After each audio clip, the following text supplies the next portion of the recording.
I drove to my father's house without warning, no call, no text. Just instinct pulling me there at nearly 10 at night. I knocked. He opened the door. For half a second, his face wasn't surprised. It was ready. His hands closed around my shoulders. He turned me, kicked the door shut behind us. "Listen to me," he whispered. "Get under the kitchen table right now. Don't make a sound." I'd never seen that look on his face before. Fear, and something colder underneath it. I didn't ask why. I just crawled. Before we begin, I'd love to hear from you. Drop a quick comment and tell me, what are you hoping to take from this story today? Your perspective might be exactly what someone else needs to read. Just a note. Some details have been adjusted for storytelling, but the lesson and the emotions at the heart of this are real. Dad pulled me inside before I could say hello. His hand closed around my shoulder, not rough but absolute, and he kicked the door shut behind me. I opened my mouth to ask what was wrong, but he shook his head once, sharp and fast, the way you'd stop a child from stepping into traffic. "Listen to me," he said, his voice low and tight. "Get under the kitchen table. Right now. Don't make a sound." I stared at him. Vernon Brennan, 64 years old, retired mechanic. My father, who had never in my 33 years raised his voice at me to do something without explanation, stood there with a look I'd never seen before. Fear. And something harder underneath it, something cold and deliberate. I didn't ask why. My body obeyed before my brain could process. The kitchen table was massive, an antique walnut monstrosity he'd bought at an estate sale in 1995. It had 4 thick carved legs, and enough space underneath for a grown woman to crouch if she pulled her knees to her chest, and didn't mind the smell of floor polish. I crawled under. The wood was cool against my palms. I heard Dad walk to the living room, heard the creak of the sofa as he sat down, heard him pick up the remote and turn on the television, some news channel volume low. Then nothing. I counted 3 minutes of silence. My heart hammered against my ribs. I tried to make sense of what was happening. I'd driven over unannounced because I wanted to talk to Dad about something. What was it? It seemed so small now, crouched under this table, that I couldn't even remember. I worked as head of accounting at a mid-sized department store chain in White Plains. I was good at my job. I had a decent salary, a husband, a mortgage. I thought I knew exactly who I was. Then the doorbell rang. I froze. From where I crouched, I could see the edge of the kitchen doorway, a sliver of the hall beyond. I heard Dad get up, heard his footsteps steady, unhurried, cross the living room. The door opened. "Vernon," a voice said, a man's voice, friendly, warm. "Hope I'm not interrupting." "Not at all," Dad said. "Come in." Footsteps entered the house. I knew those footsteps. I had heard them every single day for 12 years. But to understand why I was hiding under that table, why my father had looked at me with eyes that held both fear and something like grim determination, you need to know what this house meant. Dad bought it in 1987, a 3-bedroom suburban place in White Plains, with a garage big enough for his tools and a backyard that got good sun in the summer. He was 26, then newly married, working 60-hour weeks as a mechanic at a shop on Central Avenue. The mortgage took 30 years to pay off. 30 years of every spare dollar, every overtime shift, every skipped vacation. By the time he handed me the paid-off deed to look at on my 28th birthday, the paper was soft at the edges from being unfolded and refolded so many times. This house smelled like engine oil and fresh-cut grass. It had cracked linoleum in the kitchen and a bathroom sink that dripped no matter how many times he tried to fix it. The walls were the same off-white they'd been painted in 1987. It wasn't much, but it was his. The only thing he owned outright in this world. And someone had been trying to take it for 12 years. I didn't know that yet. From under the table, I heard the two of them walk into the kitchen. Chairs scraped. They sat down at the table right above me. I could see their shoes. Dad's old work boots, scuffed and salt-stained from winter, and the other pair, brown leather dress shoes I'd seen lined up by our bedroom door every morning since 2013. "Coffee?" Dad asked. "Sure," my husband said. "Thanks, Vernon. I need you to understand I trusted my father more than I trusted my own instincts that day." Desmond Hewitt, 34 years old when I met him at a town gala in 2011. Charming, attentive. He worked in sales at a car dealership and had an easy smile that made people want to buy things from him. We married in 2013. I loved him. Or I thought I did. I wasn't sure anymore what the difference was. I heard the coffee maker hiss and bubble. I heard Dad set 2 mugs on the table. I heard Desmond take a sip and make a small appreciative sound. So, Desmond said, his voice casual like they were about to talk about the weather. I wanted to ask you something. Go ahead, Dad said. A pause. I pressed my back against the table leg, trying to breathe quietly. The smell of floor wax was making me dizzy. Or maybe it was the fear. It's about the house, Desmond said. My father said nothing. I've been thinking. Desmond continued, his tone still light, still friendly. You're getting older. 64 now, right? This place is a lot to manage on your own. 3 bedrooms, the yard, all that maintenance. And with property values in White Plains going up the way they have. What are you asking? Dad's voice was flat. Desmond laughed, a small, uncomfortable sound. I'm asking if you've thought about selling, or, and hear me out, if you'd consider signing the deed over to me and Leora. For estate planning purposes.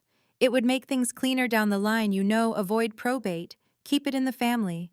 I felt something cold slide down my spine. Keep it in the family, Dad repeated slowly. Exactly, Desmond said. You'd still live here, of course. Nothing would change. It's just paperwork.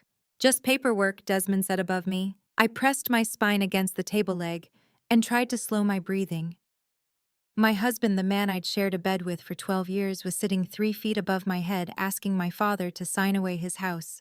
But to understand why Dad hid me under this table, you need to know how I met the man whose footsteps I'd just heard. More importantly, you need to know how he chose me. December 2011, the White Plains Town Hall Christmas Gala. I was 20 years old, fresh out of college with an accounting degree and a job offer from a department store chain. I wore a green dress my mother had bought me before she died, too formal for my age, but I didn't know that yet. I stood by the punch table, trying to look like I belonged at an adult party. Desmond Hewitt walked up to me at exactly 9:47 p.m. I remember the time because I'd checked my watch 3 times in the previous 10 minutes, debating whether I could leave without seeming rude. He appeared with a whiskey glass in one hand and a smile that looked spontaneous, easy, like he'd just noticed me and couldn't help himself. You look like you're calculating the optimal exit time, he said. I laughed. It was exactly the right thing to say to an accountant who was bad at parties. We talked for an hour. He asked about my job, my degree, whether I liked working with numbers. He made accounting sound interesting. He made me feel interesting. What I didn't know, what I wouldn't learn until I was 30 years old and hiding under a kitchen table, was that Desmond had been watching me for 40 minutes before he approached, timing his entrance, waiting until I was alone, uncertain, ready to be rescued. He was 34 then. He worked in sales at a used car dealership.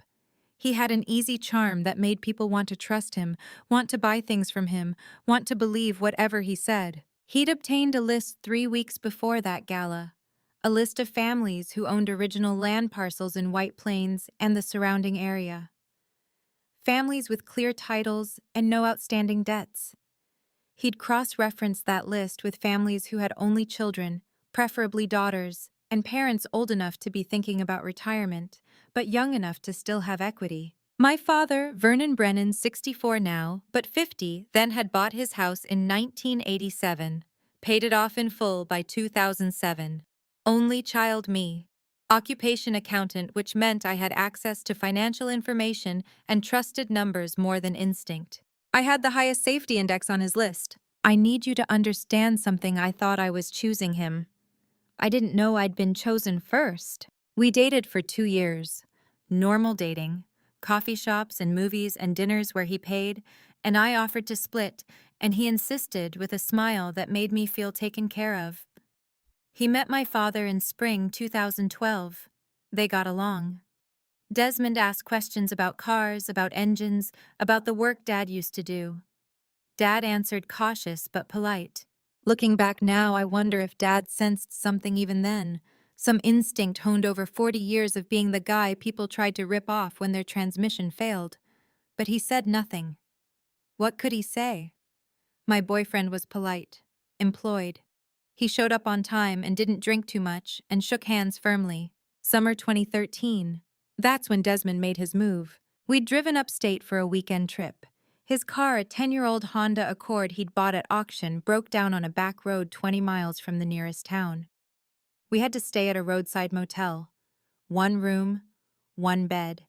I was 22 and in love, and it felt like an adventure.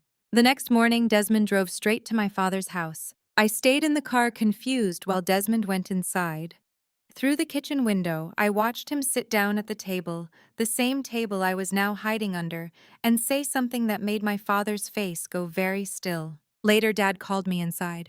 "Your boyfriend has something to say to you," Dad said. His voice was flat. Desmond stood up. He looked serious, almost nervous. He took my hand. "I told your father the truth," he said, "that we were together last night. And I told him I want to do this right. I want to marry you." I felt my face go hot. I looked at Dad, expecting what anger, disappointment. He just looked tired. "If that's what you want," Dad said to me, not to Desmond. His eyes held mine for a long moment. "Is it?" I said yes. Of course I said yes. Desmond had just confessed to my father and asked to marry me. It was old-fashioned, honorable, romantic in a way I didn't think men were anymore. 22-year-old me thought this was the most romantic thing that had ever happened. 33-year-old me, crouching under a table, finally understood it was the opening move in a 12-year con. The car hadn't broken down by accident. Desmond had loosened a belt connection the night before.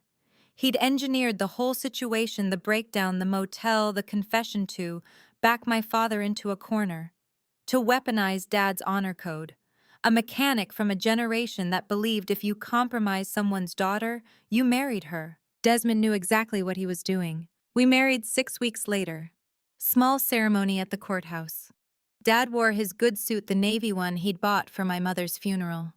He walked me down the aisle, which was really just the length of a judge's office, and shook Desmond's hand when the judge pronounced us married. I have a photo from that day. In it, Dad is smiling. I used to look at that photo and feel warm, feel like everything had turned out right. Now I see it differently. That smile wasn't happiness. It was the expression of someone who just lost a game he hadn't known he was playing, who sensed manipulation but was bound by his own code to accept the outcome. He knew something was wrong from the very beginning. He just couldn't prove it yet. And he spent the next 12 years watching, waiting, gathering evidence I was too in love, and then too tired, too worn down, too busy making excuses to see. Above me in the present, Desmond's voice continued. "It would make things so much simpler," he was saying to Dad. "Just sign the deed over. You'd still live here. Nothing changes. It's just a formality." I heard my father set down his coffee mug. The sound was very deliberate. "Let me think about it," Dad said. "Let me think about it," Dad said above me, his voice giving nothing away. I heard Desmond shift in his chair. A pause, then, "Of course. No rush, just makes sense to keep things simple, right?" 12 years, I thought, pressed against the table leg. 12 years of evidence I'd missed. It started within a year of the wedding. Desmond began visiting my father alone. Weekday afternoons, 2 or 3 times a month. He'd text me at work. "Stopping by your dad's. Want me to check if he needs anything?" I'd text back a heart emoji and think how lucky I was to have a husband who cared about my aging father. He'd bring beer. They'd sit in the outdoor chairs Dad kept by the garage, the ones with the faded cushions that smelled like cut grass and motor oil. They'd talk about baseball, about cars, about nothing important. "Your husband came by again today," Dad would tell me over the phone. "Good guy. Actually listens when an old man talks about the Yankees." I'd smile. See, he's bonding with Dad, becoming part of the family. What I didn't know, what I wouldn't piece together until I was 30 years old, and hiding under a kitchen table, was that every visit was reconnaissance. Each time Dad went inside to use the bathroom or grab more beer, Desmond would move through the house, not searching, observing. He'd stand in front of Dad's study drawer, the one where important papers were kept, and take photos with his phone, the property deed, Dad's signature on old utility bills, the layout of the house. He memorized where everything was kept, not to steal them, not yet, just to know. Across the street, Floyd Ashford mowed his lawn. Floyd was 70 years old, a retired postal route supervisor who'd lived in the same house for 43 years. He had a notebook, a spiral-bound thing he kept in his shirt pocket, where he recorded neighborhood activity with the dedication of a man who'd spent 4 decades tracking package deliveries and couldn't break the habit. Blue sedan license plate ending in 74J arrived at Vernon's house 2:47 p.m., departed 4:15 p.m. Floyd wrote it down every time. He thought it was odd that Desmond always arrived at exactly the same time, 2:47 p.m., which was precisely when my department store shift started. But Floyd just recorded it like he recorded everything. The mail truck, the recycling schedule, which neighbor's dog got loose on which day. Years later, that notebook would become evidence. But in 2014, 2015, 2016, it was just Floyd being Floyd, the neighbor who knew everyone's schedule and didn't know what to do with retirement except mow his lawn in perfect diagonal lines and write things down. I need you to understand every gesture of kindness was a measurement. Every beer Desmond brought was a key he was copying. By 2017, our 4th year of marriage, Desmond had a complete map of my father's house, my father's habits, and my father's trust. That was the year he approached me with the co-ownership idea. We were having dinner. I'd made pasta. Desmond was telling me about a client at the dealership who'd bought a used Camry and paid cash. Normal conversation. Then he passed me the salt and said almost as an afterthought, "Your dad's property taxes are probably higher than they need to be." I looked up. "What?" "Just thinking," he said, twirling spaghetti around his fork. "If we co-owned the house, we could optimize the tax structure. I know a guy who specializes in that kind of thing. Your dad would still live there, obviously, but the paperwork would save him a few thousand a year." My accountant brain flagged it immediately. "That's not how property tax works," I said. "Co-ownership doesn't reduce the assessed value. You'd need to restructure as a trust or claim primary residence, which wouldn't apply because we don't live there." Desmond smiled, easy, not defensive. "You're probably right," he said. "Just a thought. My buddy mentioned it once, but he's in real estate, not accounting. You'd know better than me." He took a bite of pasta, asked me how my day was, changed the subject so smoothly I barely noticed. I felt smart, like I'd caught something before it became a problem. My instincts were working. I'd said no, and he'd accepted it without argument. What I didn't understand was that I'd just forced him to take the route I couldn't see. You know what's worse than being lied to? Thinking you caught the lie when you've only seen the decoy. Later, much later, I would learn that 2017 was the year Desmond's car dealership took its first major loss. He'd been gambling. Not casually, not weekend poker games with friends. He'd gotten involved with an underground network run by a loan shark named Brent Wolf. Desmond owed money, a lot of money. And Brent Wolf didn't care about excuses or payment plans. He wanted collateral, clean assets, something with clear title and no complications. Desmond had been working on getting my father's house for years, but now it wasn't just a long-term con, it was urgent. When I said no to the co-ownership proposal, Desmond already had Plan B ready. He didn't need my permission. He just needed my father's signature. And he'd spent 3 years building trust, learning where the papers were kept, and establishing a pattern of afternoon visits where he'd bring documents for Dad to sign. Small papers, innocent papers, neighborhood HOA updates, mailing address authorizations. The kind of thing you sign without reading too carefully because it's from your son-in-law, and surely he wouldn't. Above me in the present, I heard Desmond's chair scrape. "I should get going," he said. "Let me know what you decide, Vernon. No pressure, just think about it." "I will," Dad said. Footsteps. The front door opened, closed. I stayed under the table, not moving, not breathing, until I heard Dad's footsteps return to the kitchen. He bent down, looked at me through the gap between the table legs. "You can come out now," he said quietly. I crawled out. My knees ached, my hands were shaking. "How long?" I asked. My voice cracked. "How long have you known?" Dad looked at me for a long moment. "Since the wedding," he said. "Maybe before." "Since the wedding," Dad said. "Maybe before." I stood in his kitchen, my knees still aching from crouching under that table, and tried to process what he'd just told me. He'd known for 12 years. 12 years of watching, waiting. "Why didn't you tell me?" I asked. Dad looked at me with something that might have been sadness or might have been resignation. "Because you wouldn't have believed me," he said. "Not without proof.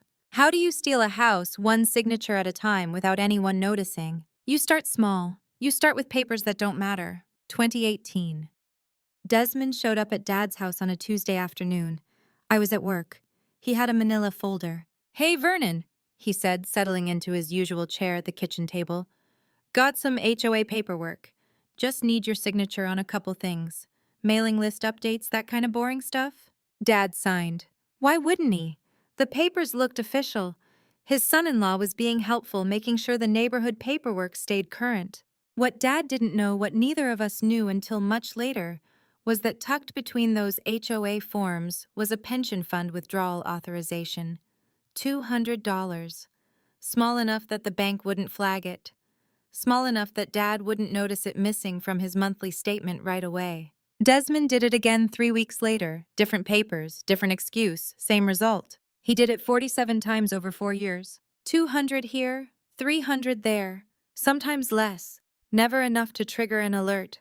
Never enough to make Dad look twice at his bank statements and think something was systematically wrong instead of just normal monthly variation. By 2022, Desmond had drained $12,000 from Dad's retirement savings.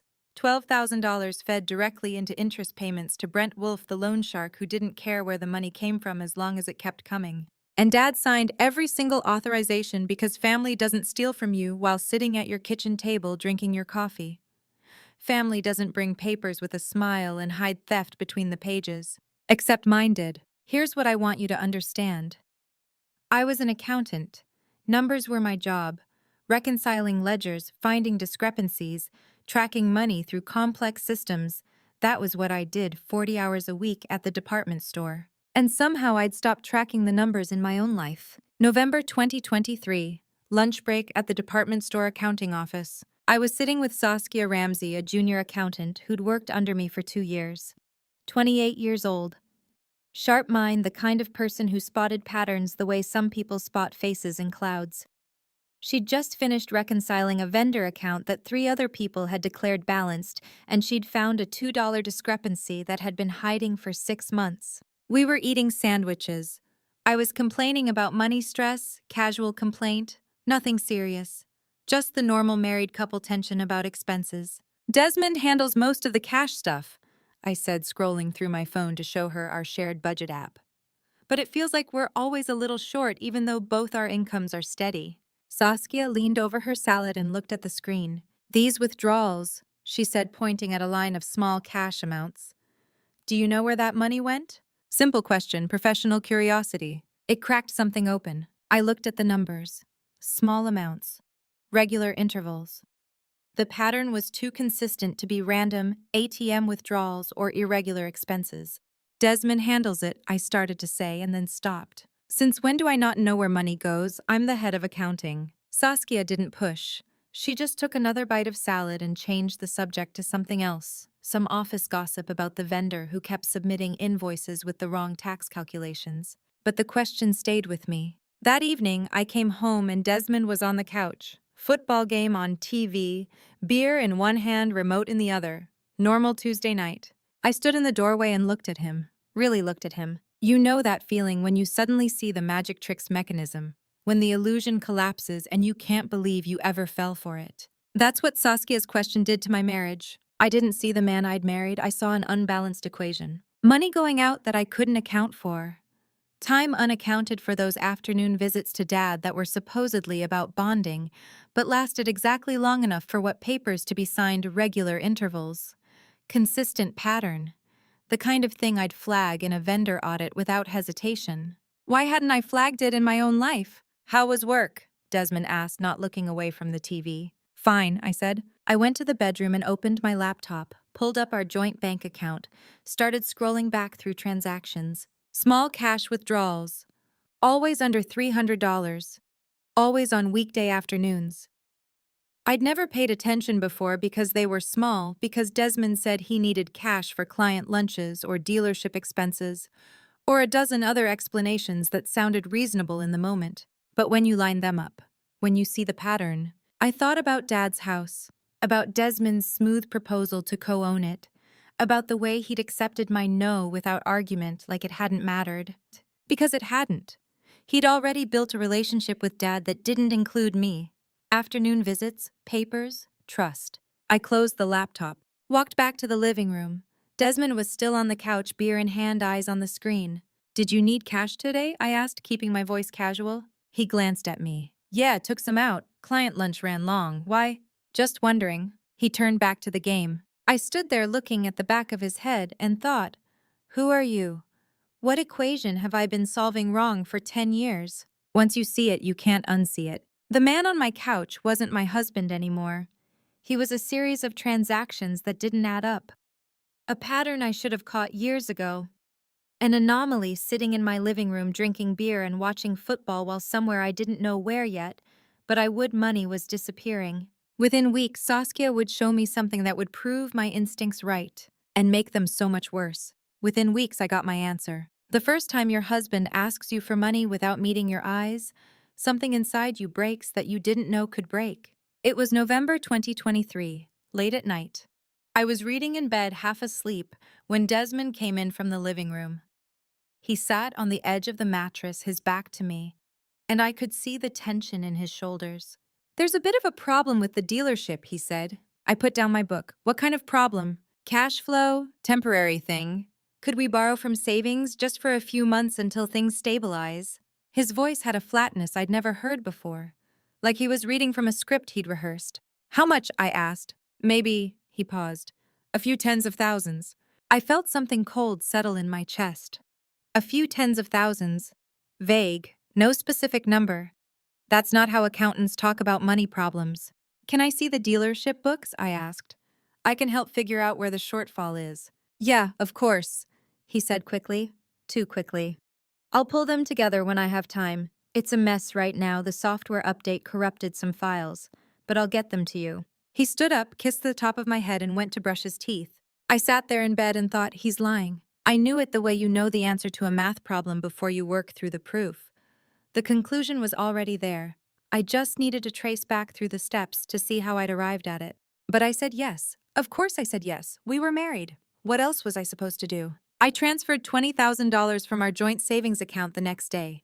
Desmond thanked me, said he'd pay it back by January. January came and went. The money didn't come back. What I didn't know then, what I wouldn't learn until much later, was that the car dealership was fine. Breaking even, nothing spectacular but stable. The problem wasn't business. The problem was Brent Wolf. Desmond had been gambling since 2020. Underground football betting. The kind of operation that doesn't show up on credit reports or bank statements. The kind where you make your payments in cash to a man who doesn't care about your excuses. By 2023, Desmond owed him $150,000. The dealership story was just easier to tell me than the truth. I need you to understand why I didn't push harder when he wouldn't show me the books. It's the same reason people don't open test results they're afraid of. Sometimes not knowing feels safer than knowing. But evidence doesn't care whether you're ready for it. 2 months later, January 2024, I started noticing something. Desmond woke up before me every single morning. Not just early, before me. I'd been the early riser in our marriage for years, up by 6:30 to make coffee before my 7:45 shift. But suddenly Desmond was awake at 6:15, 6:20 at the latest. I'd hear the front door open while I was still in bed. The soft click of it closing. Footsteps on the porch. One morning I got up early, 6 a.m., and watched from the bedroom window. He walked out to the mailbox in his pajamas and slippers, pulled out the mail, flipped through it quickly, and came back inside. At 6 in the morning. Before the mail carrier had even started the route. He wasn't checking for new mail. He was checking for mail I hadn't seen yet, mail from the previous day that he'd missed. I started paying attention. Every morning, same routine. Sometimes while I was still asleep, sometimes while I was in the shower, but always before I could get to the mailbox myself. I didn't ask him about it, I just watched. February 2024, Saturday afternoon. I took the trash out to the garage. We had a metal burn barrel Desmond used for yard waste. I was throwing away a box and I saw something in the barrel that caught my eye. Paper, half burned, still showing fragments of print. I pulled it out. First National Auto Loan Services, Ford F-150, account number partially visible. Final notice printed in red. My hands started shaking. The Ford F-150 was our truck. Jointly owned. Both our names on the registration. We'd bought it in 2019, paid in full. No loan, no mortgage. Except according to this letter, it had been mortgaged. A year ago. Without my signature. Without my knowledge. And someone Desmond had been burning the notices before I could see them. I stood there in the garage holding that piece of charred paper. The edges crumbled black between my fingers. I could smell the ash and the faint chemical smell of whatever accelerant he'd used. Inside the house, I could hear the television. Desmond was watching a basketball game. Normal Saturday, normal life. I looked at the letter, looked at the house, looked back at the letter. You want to know the worst part? It wasn't finding the letter. It was putting it back. That was the moment I chose complicity over clarity. I can't take that back. I dropped it back into the burn barrel, threw the cardboard box on top of it, went inside, washed my hands. What do you want for dinner? I asked Desmond. He glanced up from the TV. Whatever you feel like making. I'm easy. I made spaghetti. We ate it at the table. He told me about a customer at the dealership who'd tried to negotiate a used Civic down to half price by claiming it had bad karma. We laughed. I did the dishes. He went back to the game. Normal Saturday. Except I knew. And he knew I probably knew or would know eventually. And I'd chosen to put the evidence back in the trash and pretend I hadn't seen it. Because part of me already understood what finding that letter meant. What it meant that our truck had been mortgaged without my signature. What it meant that he was burning bank notices. It meant I was married to someone capable of forgery, of systematic deception, of gambling away not just his money but ours, and then covering it with paperwork I'd never agreed to. And I wasn't ready to say that out loud yet. Maybe that makes me a coward. Maybe it just makes me human. But you can't unsee evidence. You can only decide how long you're willing to pretend you didn't see it. I pretended for 3 more months. Then Saskia handed me a file that made pretending impossible. May 2024, 3 months after I put that burned letter back in the trash. Saskia walked into the cafeteria with her laptop and a question that would prove I'd married a professional. I did something, she said, sitting down across from me. I hope you don't mind. She turned her laptop to face me. The screen showed a court filing, New Jersey Superior Court, 2009. Cordell versus Hewitt. I ran a background check, Saskia said quietly. On Desmond. After our conversation about the cash withdrawals. I'm sorry, but I thought... Show me, I said. She clicked through to the case summary. Amanda Cordell, age 24, filed suit against Desmond Hewitt for fraudulent transfer of vehicle ownership. The complaint alleged that Ms. Cordell had purchased a used Honda Civic on installment payments in 2008 with the vehicle registered in her name. In March 2009, without her knowledge or consent, the title was transferred to Colleen Hewitt, Desmond's mother, and the remaining loan payments defaulted to Ms. Cordell's credit while the car disappeared. Case settled out of court for undisclosed amount. I read it twice. The words didn't change. Same pattern, Saskia said. She wasn't asking, she was confirming. Car and girlfriend's name, transferred to his mother. Victim left holding the debt. Same mother as accomplice. I thought about the Ford F-150, our truck, mortgaged without my signature. I thought about Dad's house, the co-ownership proposal I'd refused in 2017. I thought about 12 years of marriage and how many times I'd explained away things that didn't quite add up. Saskia leaned forward. This isn't the first time, she said. You weren't the first target. You were just the one with the biggest prize. My hands were shaking. I put them in my lap so she wouldn't see. How did you find this? I asked. Public records search. Cross-referenced his name with civil filings in neighboring states. This was in New Jersey, 15 years ago. But it's him. Same full name. Same mother's name on the transfer documents. 15 years. He'd been doing this for 15 years before he met me. Here's what you need to understand about patterns. Once you see them, they're everywhere. And once Saskia showed me that lawsuit, I couldn't pretend my marriage was the exception anymore. I wasn't special. I wasn't the one woman who'd changed him or made him want to be better. I was just the target with the biggest payout. The accountant with the mechanic father who owned his house free and clear. I thanked Saskia, closed the laptop, went back to work. That night, I didn't say anything to Desmond. I made dinner. We watched television. He fell asleep on the couch and I covered him with a blanket. But I was done pretending. I just needed to figure out what came next. 2 weeks later, Dad called me. It was late evening, nearly 9 p.m. He never called that late unless something was wrong. You need to know something, he said. His voice was tight, controlled. What happened? Desmond was here tonight. My stomach dropped. What did he want? He brought papers, Dad said. Said it was the transfer we'd talked about, asked me to sign. Did you? No. A pause. I read it first. Of course he did. Dad read everything. Every warranty, every contract, every piece of paper anyone ever asked him to sign. What was it? I asked. Quitclaim deed. But it didn't transfer the house to you and Desmond like he said it would. It transferred ownership to something called Northeastern Asset Holdings LLC. I looked it up after he left. It's registered to a credit organization, nothing to do with family.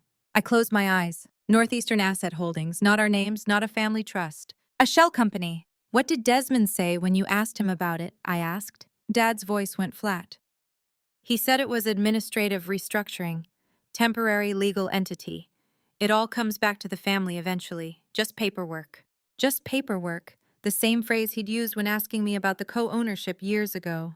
I told him I wanted to keep the document to review with my attorney friend, Dad continued. And Dad stopped. I heard him take a breath. He snatched it, Dad said. Right off the table, grabbed it out of my hand and walked out. Didn't say another word. Just took the paper and left. Slammed the door hard enough to rattle the windows. I could picture it. Dad at the walnut table, Desmond across from him with his easy smile that wasn't easy anymore. The moment the mask slipped and Dad saw what I'd been trying not to see for 12 years. I sat there for a while after he left, Dad said quietly. Just sat there looking at the chair where he'd been sitting. And I thought about your mother, how she used to serve breakfast at that table every morning for 28 years, how she trusted people, how she would have wanted me to trust him, because he was family. I didn't say anything, I couldn't. And I said no, Dad continued.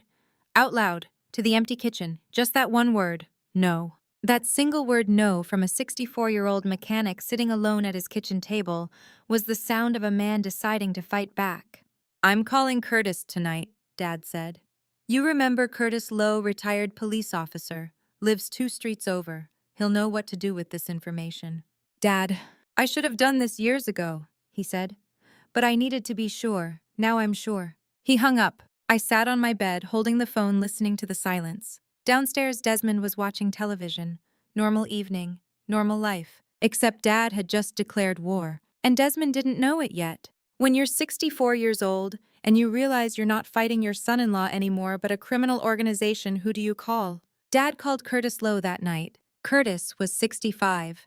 Dad's oldest friend since elementary school, retired NYPD traffic cop who'd spent 30 years learning to recognize organized crime when he saw it.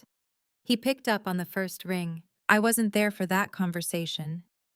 Dad told me about it later, months later, when everything was over, and we could finally talk about it without feeling like the walls had ears. He said he read Curtis every word he remembered from the quitclaim deed before Desmond snatched it back. The recipient organization, the legal language, the address, all of it. Curtis didn't interrupt. 30 years as a cop had taught him to listen completely before diagnosing. When Dad finished, Curtis went quiet. Dad counted 5 seconds of silence. Then Curtis said, Brother, that name you just said, Brent Wolf, I know it. Loan sharking underground gambling network extortion. Been operating in Westchester and Bronx for at least a decade. This isn't your son-in-law having money problems. This is organized crime. Dad told me his hands went cold when Curtis said that. What do I do? Dad asked. Curtis's answer was simple and terrifying. Don't do anything. Don't sign anything. Don't confront him. And for God's sake, don't let him know you're suspicious. Let me think about how we build a case that'll stand up in court. The word case made Dad's blood run cold. Because a case meant police, courts, legal proceedings. It meant this wasn't just a family problem anymore. How long do I have? Dad asked. I don't know, Curtis said. But men like Brent Wolf don't wait forever. If Desmond owes him money and your house is the collateral, they'll escalate. Be ready. You need to understand what it means when a retired cop goes quiet for 5 seconds on the phone. It means the thing you feared is worse than you thought. Dad hung up and sat alone in his kitchen for an hour. He didn't call me that night. He said later he didn't want to worry me until he knew what the plan was. But I think he was also afraid, not of Desmond, of what came next. 3 days later, Desmond came back. It was morning, 9 a.m. I was at work. Desmond didn't knock. He had a key, one Dad had given him years ago when we first got married, back when we all thought he was becoming part of the family. He walked into Dad's kitchen and put a manila folder on the walnut table. No greeting, no small talk, no beer. Just, Mr. Brennan, I need you to understand your options. Dad opened the folder. It was a psychiatric evaluation, or what looked like one. Official letterhead. Doctor's signature. Clinical language describing cognitive decline, memory lapses, inability to manage financial decisions. The doctor's name was someone Dad had never heard of, never seen, never met. It was completely fabricated. Desmond sat across from him at the table, the same table where he'd brought papers for 4 years, where he'd talked about baseball and cars and built trust one afternoon at a time, and delivered his threat with the calm precision of someone who'd thought it through carefully. "If you don't sign this property transfer voluntarily," Desmond said, "I will file this evaluation with the court as part of a guardianship application.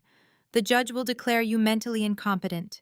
You'll be placed in a state care facility, locked door, 24-hour supervision. You won't be allowed out." He said it slowly, like he was explaining something to a child.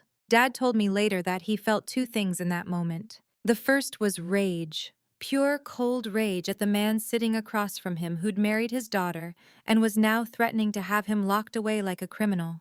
The second was fear. Not fear of losing the house, not fear of losing money, fear of losing his freedom. Dad was 64 years old, sharp, independent.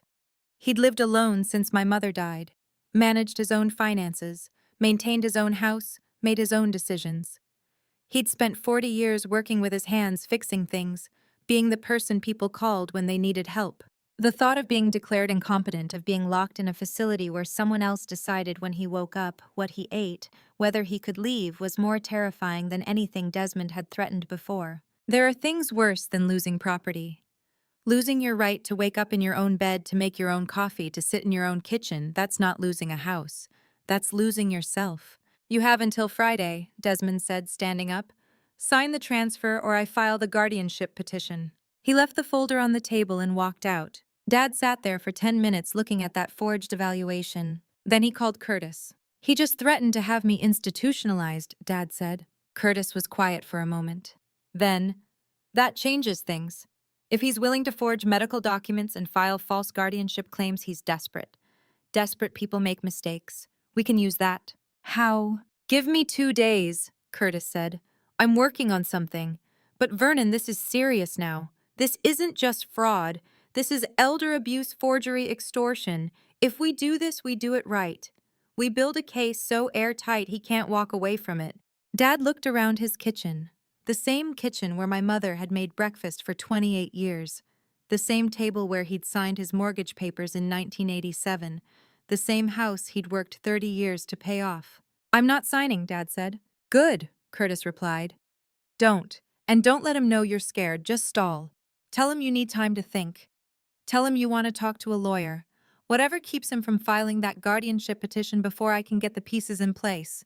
Dad hung up and sat at the walnut table looking at the forged psychiatric report. He made a decision in that moment. If Desmond wanted to take away his freedom, Dad would take away Desmond's future. He just needed Curtis to show him how. Curtis spent 3 days using every connection he'd built in 30 years as an NYPD cop. What he found gave them exactly 30 days to win or lose everything. Dad told me about this later, after it was all over, after we could finally breathe again, sitting at that same kitchen table where it had all happened. Curtis called him at 8 p.m. on a Tuesday. "I found it, Vernon," Curtis said. His voice had that cop flatness that means bad news confirmed. "Fake lost property registration filed November 12th. Requesting duplicate deed. It's already in processing at the county office." Dad felt something cold settle in his chest. "What does that mean?" "It means Desmond claimed your original property deed was lost, filed an official request for a replacement copy to be issued in his name as your power of attorney, which he's not, but he forged the documents. If the county approves it, he gets a legal duplicate deed." "How long do I have?" Dad asked. 30 days, Curtis said. "That's standard county processing time for lost property claims. Once it's approved, he can do whatever he wants with your house. Sell it, mortgage it, transfer it to Brent Wolf, all without your signature, because legally he'll have a deed that says he has authority." Dad stood in his kitchen looking at the house he'd paid off over 30 years. The walls he'd repainted himself, the floor he'd refinished, the windows he'd replaced one at a time as he could afford them. 30 days. "What can we do in 30 days, he asked. Curtis was quiet for 2 seconds. "Then enough. If we're smart. If you're willing to play a role." "What kind of role?" "The one Desmond wants you to play," Curtis said. "Confused, declining, easy to manipulate. We make him think he's winning, and we record every word. An hour later, Curtis arrived at Dad's house with a black duffel bag. They sat at the walnut table under the dim kitchen light, the same light Dad had sat under for 37 years, and Curtis laid out the plan like a surgeon preparing instruments. New York is a one-party consent state, Curtis said. You can legally record any conversation in your own home without telling the other person, especially when they're committing a crime against you. We use that. He pulled a small device from his bag, professional-grade digital recorder, tiny microphone no bigger than a shirt button. We need to hide this somewhere Desmond won't notice, somewhere he's seen 100 times and never looked twice. Dad thought for a moment, then pointed to the counter. The old AM/FM radio. It had sat there since 1998. Brown plastic casing. Antenna bent at an angle, still worked fine for the morning news. Desmond had sat at this table dozens of times over the years. The radio was just part of the background, like the refrigerator, like the table itself. Perfect, Curtis said. He opened the radio's back panel with a small screwdriver, attached the microphone to the interior with adhesive, ran a thin wire down through the counter gap to the cabinet below, where he tucked the recording device behind a stack of old dish towels. It's voice-activated, Curtis explained. Battery lasts 48 hours. I'll come by every other day to swap it out and download the files. He'll never know. Here's what you need to understand about one-party consent laws. They were written to protect people exactly like Dad from predators, exactly like Desmond. Now we need him to come back, Curtis said, with the transfer papers, and we need him to say out loud what he's really doing and why. Not hints, not implications, confession. How do I get him to do that? Dad asked. You play confused, Curtis said. Start forgetting things, repeating questions, mixing up dates. Make him think the fake psychiatric evaluation he showed you was right. Make him confident. Confident people get careless. Dad looked at Curtis, his oldest friend, the kid he'd known since 3rd grade who used to climb trees behind the elementary school and was now a 65-year-old retired cop explaining how to set a legal trap for his son-in-law. I can do that, Dad said. Curtis nodded, then looked around the kitchen. His eyes settled on the walnut table. Vernon, he said, when did you and your wife buy this table? 1987, Dad said. First year we had the house, estate sale. Marion wanted a table big enough for family dinners. We thought we'd have more than one kid. His voice caught slightly. Didn't work out that way. But the table stayed. Curtis ran his hand along the wood. Solid, heavy, the kind of furniture they don't make anymore. So it stood here 37 years, Curtis said. Through your wife's illness, through raising your daughter, through paying off this house, through everything. Yeah, Dad said. Curtis looked at him with those cop eyes that had seen 3 decades of crime and survival and people who fought back. Then it survived worse than Desmond Hewitt, Curtis said. It'll be here when he's gone. That walnut table had held birthday cakes and tax returns and mortgage papers and 1,000 morning coffees. It had held my mother's hands when she was too sick to stand. It had held Dad's tools when he was fixing something. It had held papers Desmond brought with forged signatures. Now it would hold the weight of a war. Curtis left at midnight.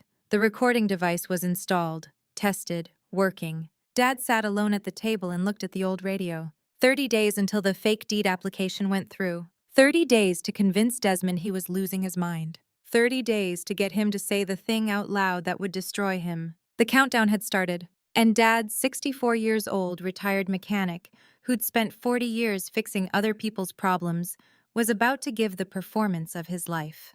The countdown had started. Vernon had 30 days. How do you pretend to lose your mind convincingly enough to fool a predator who's been watching you for 12 years? You start small. November 2024.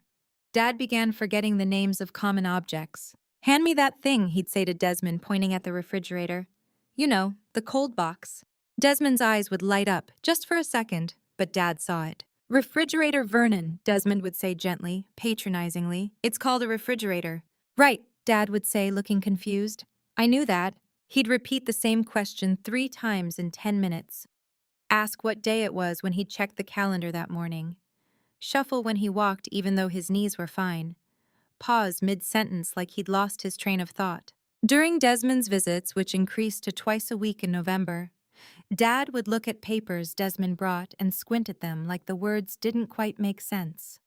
Ask to review them later. Say he needed to think about it. Desmond would pat his shoulder. Take your time, Vernon, no rush. But his eyes said different. His eyes said soon. Across the street, Floyd Ashford mowed his lawn and recorded everything in his notebook. December 15th.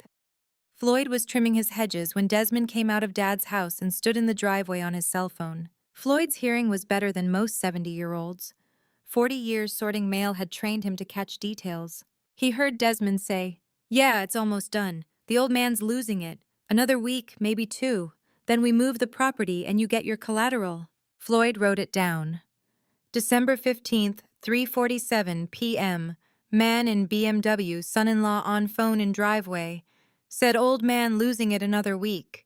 He didn't understand what it meant. He just wrote it down because that's what Floyd did. Recorded things, kept track. He didn't know he was building a legal case. Dad told me months later when we were sitting at the walnut table after everything was over what the hardest part was. Not the acting, he said. Not pretending to forget things or shuffle around. That was easy.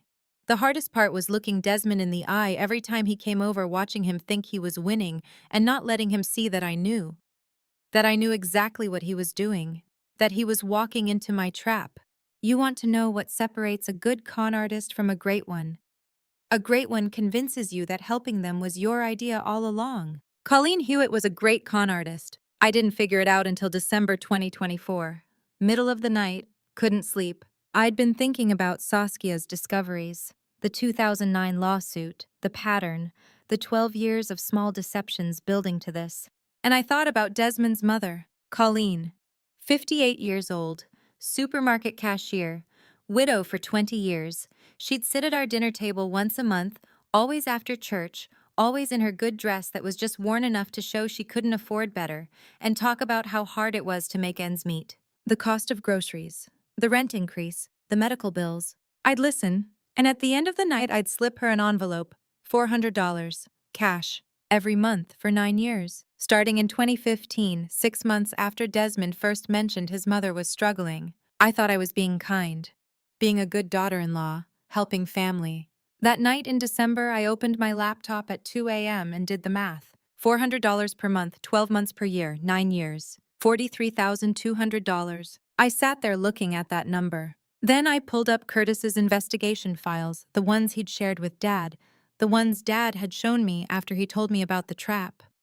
The timeline of Desmond's gambling debt, the pattern of payments to Brent Wolfe. I cross-referenced the dates. Every month, within 48 hours of my deposit into Colleen's account, there was a matching transfer from her account to Desmond's. Every single month, for 9 years. $43,200 of my sympathy money went straight to Brent Wolfe's underground gambling operation to pay Desmond's monthly interest. Colleen wasn't struggling, she was laundering. She'd sit at our table and talk about how hard it was to afford her medication, how she had to choose between groceries and utilities, how she didn't know what she'd do without us. And I'd write the check, every time, because I believed her, because I thought I was helping. She played the pious widow at church, the struggling mother at family dinners, the grateful recipient who always said, "God bless you, dear, you don't know what this means." She knew exactly what it meant. It meant her son could keep gambling, keep stealing, keep building his con for 12 years without collapsing under the weight of his debt. Because I was funding it, voluntarily, out of the goodness of my heart. There's a special kind of cold that settles in when you realize the person you pitied was pitying you the whole time, pitying how easy you were to fool. I closed the laptop. It was 2:43 a.m. Desmond was asleep in the next room, snoring softly. I sat there in the dark and felt something I'd never felt before. Not rage. Rage is hot. Rage makes mistakes. This was arithmetic, cold, precise, calculated. Accountants don't cry when they find wrong figures. They adjust the spreadsheet. I opened a new document, started a list. Desmond, 12 years of fraud, gambling, debt, forged documents. Colleen, 9 years of sympathy fraud, $43,200. Brent Wolfe, loan shark, extortion, organized crime. I was building my own case, my own spreadsheet of betrayal. But there was one line item I hadn't found yet. One more betrayal I hadn't calculated. One that was being funded with my own money and wearing lipstick. I just didn't know it yet. 3 weeks after I calculated my mother-in-law's betrayal at $43,200, Saskia walked into my office with a file that would add a face to the other half of that equation. "I need to show you something," she said, closing the door behind her. She slid a folder across my desk. I opened it. Bank statements. Desmond's secondary checking account, the one he'd set up for dealership expenses in 2021 that I'd authorized but never monitored. Weekly transfers, $800 to $1,200, every single week for 2 years, always to the same recipient. Celeste's Nail Studio, Yonkers, New York. Owner Celeste Townsend, age 32. Business opened March 2022. I remembered March 2022. Desmond had come to me with an investment opportunity, a dealership expansion, needed $30,000 from our joint savings. Said it was a sure thing. Partnership with a supplier that would bring in consistent revenue. I'd signed the withdrawal authorization. The expansion was a nail salon, for her. "Do you want me to?" Saskia started. "No," I said. My voice was steady. Accountant steady. "Keep the file. We're not making decisions from emotion, we're making them from math, and this number just got added to the equation." Saskia looked at me for a long moment. "Are you okay?" I almost laughed. Was I okay? My husband had a mistress. That was betrayal. But he'd used my money to open her business.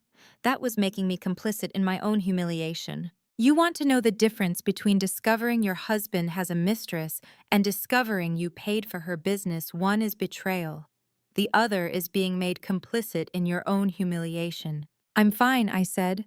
"Thank you for bringing this to me." Saskia nodded. She understood. She was an accountant too.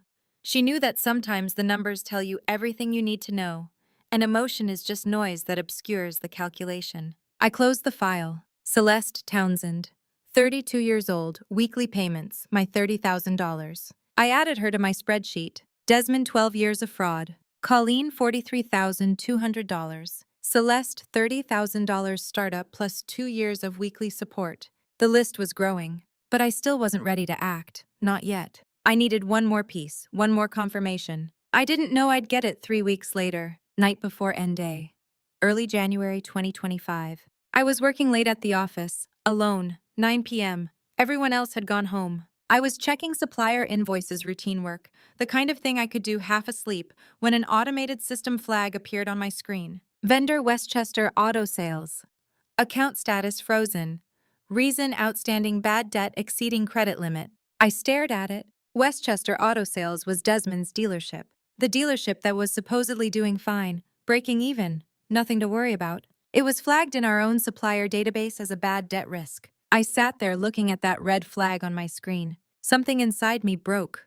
Or maybe broke open. I'm still not sure which. It wasn't anger, wasn't even surprise. It was premonition, pure and simple. The kind that bypasses thought entirely and goes straight to your body. I closed the laptop, grabbed my coat, walked to my car, and drove straight to Dad's house. I didn't call ahead, didn't text, didn't plan what I'd say. For 12 years, I'd been the person who planned everything, calculated everything, thought through every decision twice before making it once. That night, I drove to my father's house on pure instinct. It was the first honest thing I'd done in years. The drive took 20 minutes. White Plains streets at 9 p.m. Not much traffic. Cold January night. I didn't think about Desmond during that drive.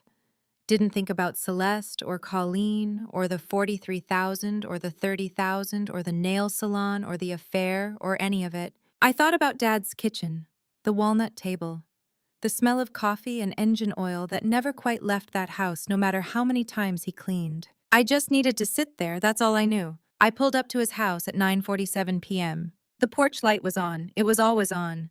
Dad left it on every night since Mom died, said it made the house look less empty. I got out of the car, walked up the steps, raised my hand to knock. What I didn't know, what I couldn't have known, was that inside Dad had been pretending cognitive decline for 2 months. That Curtis Lowe had installed a recording device in the old kitchen radio. That Floyd Ashford across the street had documented every one of Desmond's visits in his meticulous notebook. That Dad had been performing planning waiting for exactly this moment. Because somehow through some combination of instinct and 30 years of being a father, Dad knew I would show up eventually. That something would break. That I'd drive to his house without calling. And that when I did, Desmond would follow. I knocked on the door. Dad opened it. For half a second, I saw something flash across his face.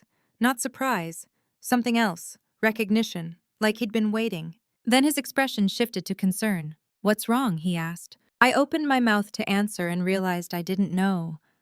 I didn't know what was wrong. I didn't know why I'd driven here.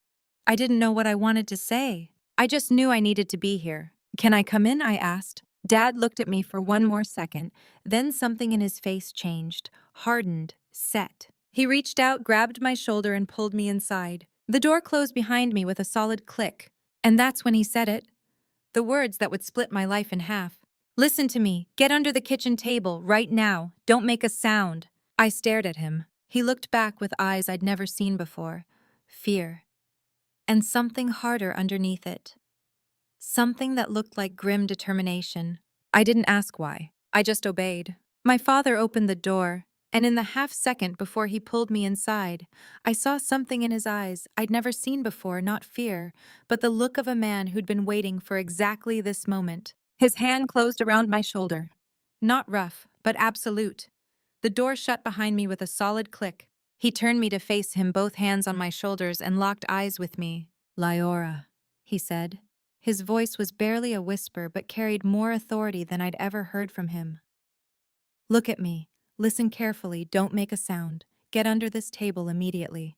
He didn't say please, didn't explain, didn't ask if I was okay or what I was doing here at 9:47 on a Tuesday night. Just that command, delivered with the kind of certainty that bypasses thought entirely. I dropped to my knees. The walnut table, the same one I'd sat under as a child playing hide and seek, the same one where I'd eaten birthday cake and Christmas dinner and done homework, suddenly became a fortress. I crawled underneath, pulled my knees to my chest, pressed my back against the cold plaster wall.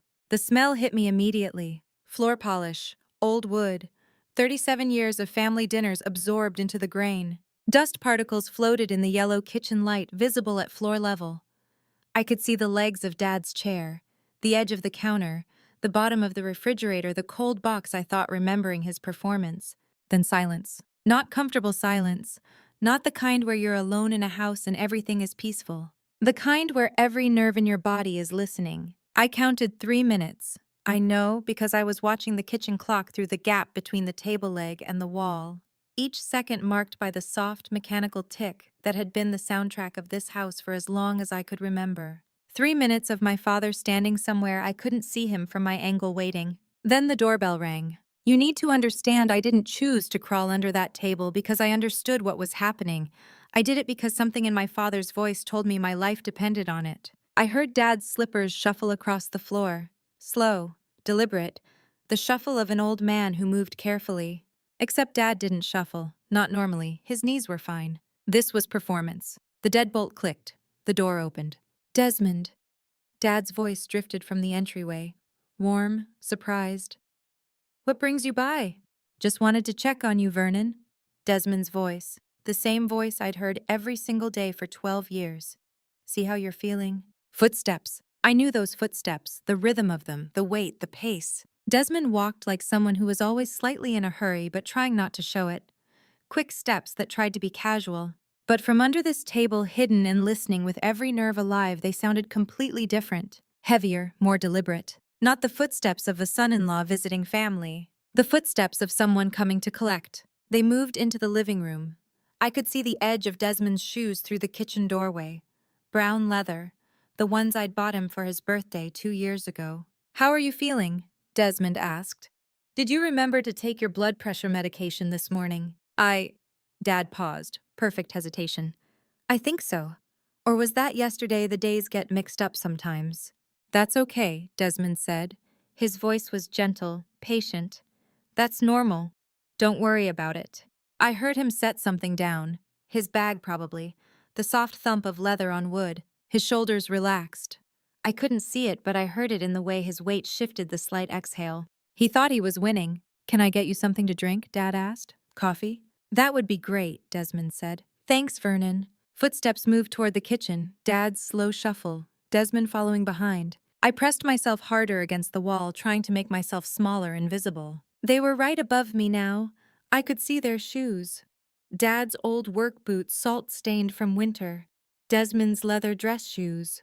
The coffee maker hissed and bubbled, the smell of brewing coffee mixed with the floor polish. So, Desmond said, his voice taking on that casual tone he used when he was about to ask for something. I wanted to talk to you about that paperwork we discussed, the property transfer. Oh, Dad said, right, what was it called again? The estate planning documents, Desmond said smoothly. Remember we talked about how it would make things easier for you, less to worry about. Yes, Dad said slowly, I remember, I think. I heard the coffee cups clink, the liquid pouring. Take your time thinking about it, Desmond said.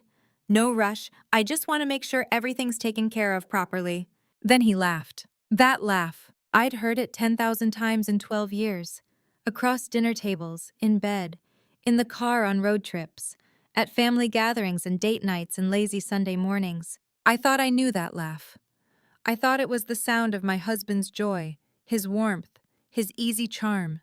But from under this table, hearing it through the filter of everything I now knew, the 2009 lawsuit, Colleen's transfers, Celeste's nail salon, the burned bank letters, I heard it differently. There are sounds you hear 10,000 times before you hear them once. That laugh was one of them. It wasn't warm, it wasn't charming. It was the laugh of a hunter who believed he'd already won. The laugh of a predator who thought the trap had closed around someone else. I pressed my hand over my mouth to keep from making a sound. Above me, the coffee cups clinked again. Dad's voice murmured something I couldn't quite hear. The old radio on the counter, the one that had been there since 1998, sat silent except for its red recording light invisible from where Desmond stood. Everything Vernon and Curtis had planned for 2 months was happening, and Desmond had no idea. The recording was running.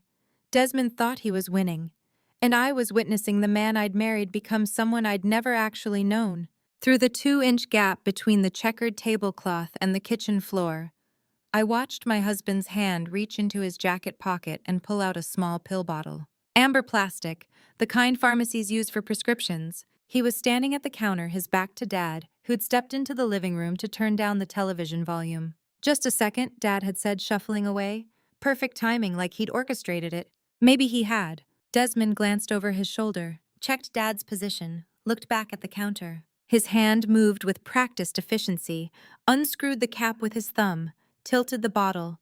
2 white pills fell into his palm. He held them for half a second, then dropped them into one of the coffee cups sitting on the counter. The cup on the right, Vernon's cup. No hesitation, no second thought, just 2 pills disappearing into dark liquid. He screwed the cap back on, slipped the bottle into his pocket, picked up his own cup and took a sip. All of it silent, all of it smooth, all of it planned. Zolpidem, I would learn later. Prescription sedative. High dose. 2 pills was enough to knock out a 64-year-old man in under 20 minutes. Enough time to press his unconscious hand onto transfer documents, to take photos of his signature, to do whatever needed to be done while Vernon slept through it, waking hours later with no memory and no proof. But in that moment, watching through a 2-inch gap in my father's tablecloth, I only knew one thing. My husband was trying to drug my father. The crime had just escalated from property fraud to physical assault. I heard Dad's slippers shuffling back from the living room, 4 steps from the kitchen. 3. I couldn't scream, couldn't move, couldn't do anything. If I revealed myself, the trap collapsed. Everything Curtis and Dad had built for 2 months, the recording, the evidence, the legal case would vanish. But if I stayed silent, Dad would drink that coffee. 2 steps. I pressed my fist against my mouth, bit down on the back of my hand. Hard enough that I tasted blood. 1 step. Dad entered the kitchen, reached for the counter. I need you to understand what it's like to watch someone you once loved try to poison your father.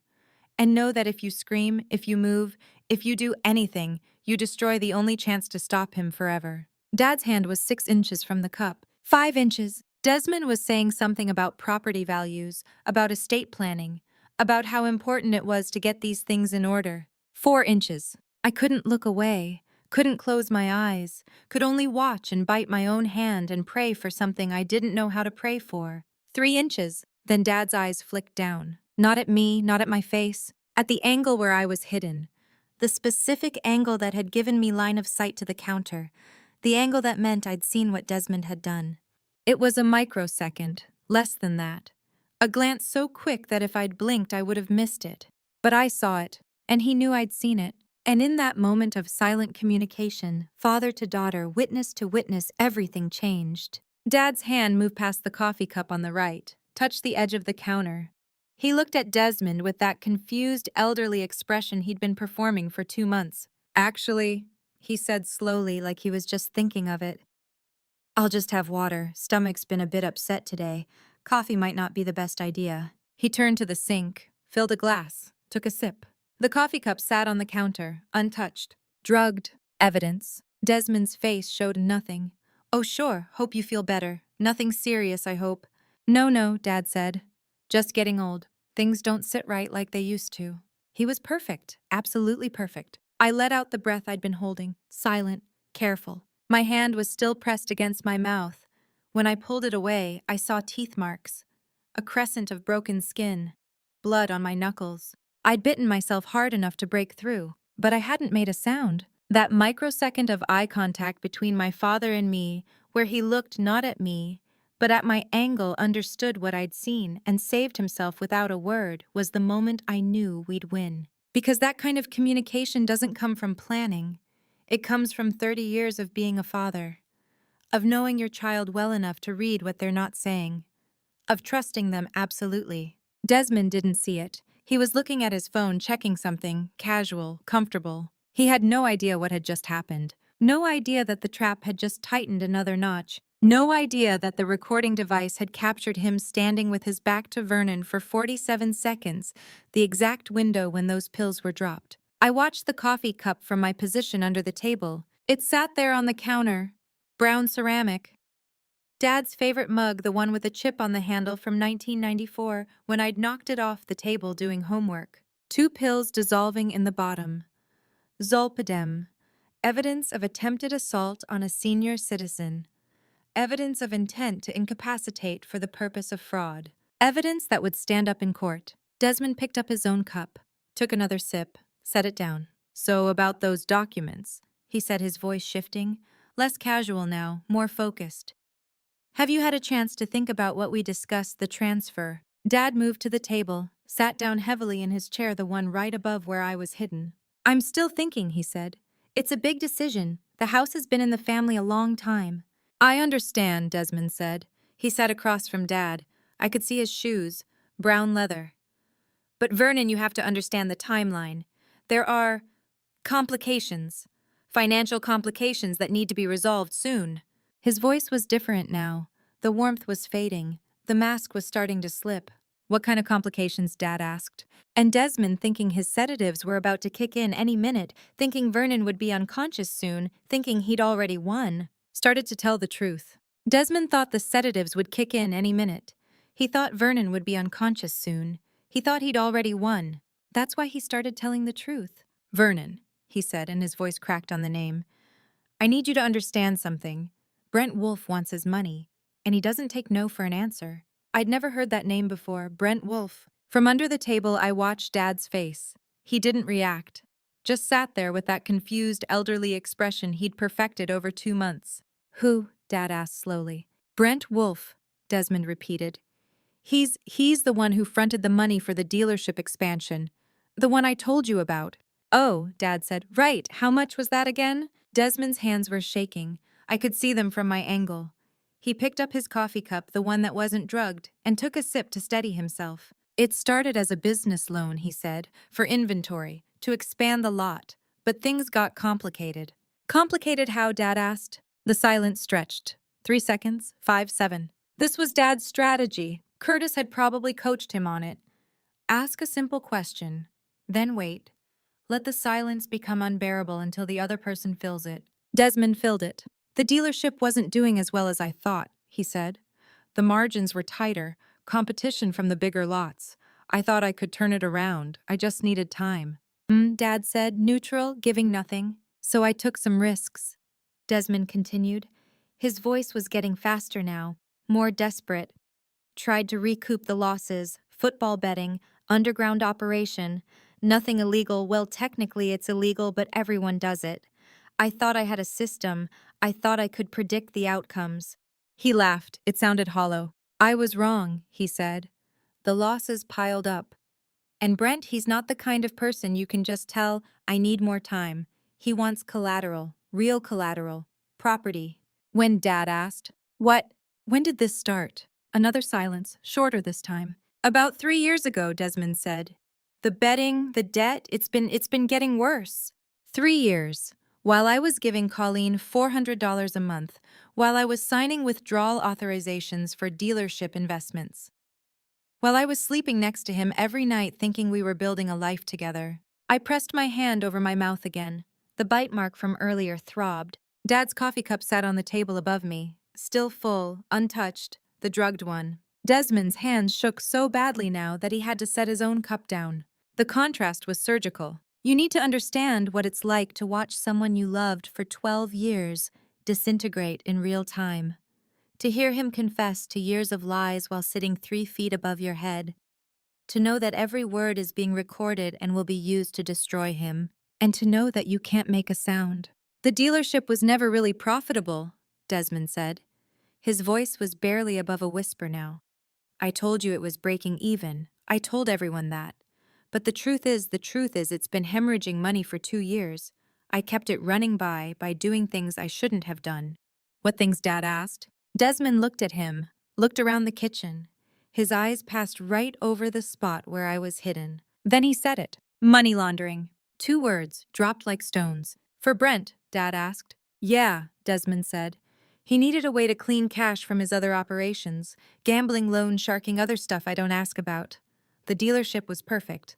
Fake car sales, inflated invoices, paper buyers who don't exist. I'd report the sales, wash the money through the business accounts, pay myself a percentage. He was confessing to federal crimes, on recording, in my father's kitchen. But then the IRS started looking closer at the dealership's numbers. Desmond continued. Too many sales that didn't match up with inventory movement. I had to shut it down, stop the operation, and when I did, he stopped, swallowed. Brent wanted his money back, all of it, plus interest, plus penalties for stopping the operation without his permission. Before I tell you the exact amount he confessed to, are you still with me? Comment. A, if you think the debt was manageable, or B, if it was catastrophic, and add one short reason why. Because what comes next is the number that breaks everything. Quick note. Some details ahead include fictionalized elements for narrative impact, but the core truth remains. How much, Dad asked. Desmond's voice dropped to barely audible. 150,000. The number hung in the air. Dad didn't react, just sat there, waiting. I don't have it, Desmond said. I don't have anything close to it. The dealership's failing. My credit's maxed. The truck's already mortgaged. Leora doesn't know about that. I've been intercepting the bank letters for a year. A year. Every morning at 6:47, checking the mail before I woke up. The only asset large enough is your house, Desmond said. It's worth $525,000. If I can transfer it to Brent's organization, he'll consider the debt paid. I'd be clear. I'd be safe. Safe. He said it like it mattered, like his safety was the priority. Dad's silence stretched again. Longer this time, 10 seconds, 15. I've been lying to Leora for over a year, Desmond said, filling the void. About everything. The money, the dealership, the debt. The house has always been the target. It's the only thing valuable enough. The only way out. He was crying now, actual tears. I forged documents, he said. Fake lost property registration. Offshore accounts to hide the transfers. I've been planning this for months. Years, really. Since I married her. I knew the house would be there eventually. I just had to wait. Since he married me. The words cut through everything else. Dad let the silence sit for 20 full seconds. Then he spoke. His voice was different now. Still confused. Still elderly. But with something sharp underneath. So what about Leora? He asked. What are you going to do with her? The question hung in the air. Desmond's face went white. Above me, the old radio on the counter continued recording. Every word, every confession, every crime. So what about Leora? Dad asked. What are you going to do with her? Desmond's mouth opened, closed, opened again. 2 full seconds of silence that stretched like hours under Vernon's kitchen table. Then he spoke, and his voice was completely different. All the smoothness gone, all the charm, all the warmth I'd heard for 12 years. Just cold truth. Leora was never the plan, he said. The plan was always the house. 7 words that rewrote 12 years of marriage. I counted 3 seconds before I bit my hand again. Hard enough that the earlier wound opened. Blood on my teeth. 3 seconds where I had to choose between screaming and destroying everything Dad had built, or staying silent and letting those words sit in the air like poison. I chose silence. Above me, Dad didn't move, didn't speak, just sat there. The silence did what it was supposed to do. Desmond started filling it. I mean, he said quickly, I didn't mean it like that. I'm under so much pressure, I'm not thinking straight, I'm talking nonsense. His voice was scrambling now, trying to claw back what he'd just said. I love Leora, he said. Of course I love her. We've been married 12 years. I just meant the house is the solution to the financial problem. That's all. The house fixes everything. It saves us. Us. Like I was part of his plan. Like I'd agreed to any of this. Dad still didn't speak. The silence stretched. 5 seconds, 10. And then Desmond, in his desperation to fill the void, delivered the final blow. Look, Vernon, he said, and his voice shifted again. Harder now. More honest. I've given 12 years to this marriage, 12 years of sacrifice, 12 years with a boring wife who only knows how to count money, who doesn't understand risk, who doesn't understand that sometimes you have to gamble to win. The house, your house, that's what I earned. That's what 12 years of endurance bought me. I felt something break inside my chest, not my heart, that had already broken. Something else. Something like the last thread of hope that maybe I'd misunderstood. Maybe there was an explanation. Maybe the man I'd loved was still in there somewhere. That thread snapped, and I knew with absolute certainty that the man I'd married had never existed. Dad stood up slowly from his chair. I heard his knees creak, heard his footsteps move toward the kitchen counter. Vernon, Desmond's voice had uncertainty in it now. Are you okay? Dad didn't answer. I watched his feet move to the counter, stop, turn. Then his hand, his weathered mechanic's hand that had fixed 10,000 broken things, pointed at the old radio. You just said it all, Dad said quietly. The radio's red recording light blinked once. I saw it from floor level, tiny crimson pulse that meant every word was captured. Desmond went very still. What, he said? But his voice knew, his body knew. He stood up, took a step toward the kitchen, looked at the radio, then looked down, directly at the gap between the tablecloth and the floor. Directly at me, our eyes met. For one heartbeat, our entire marriage flashed across his face.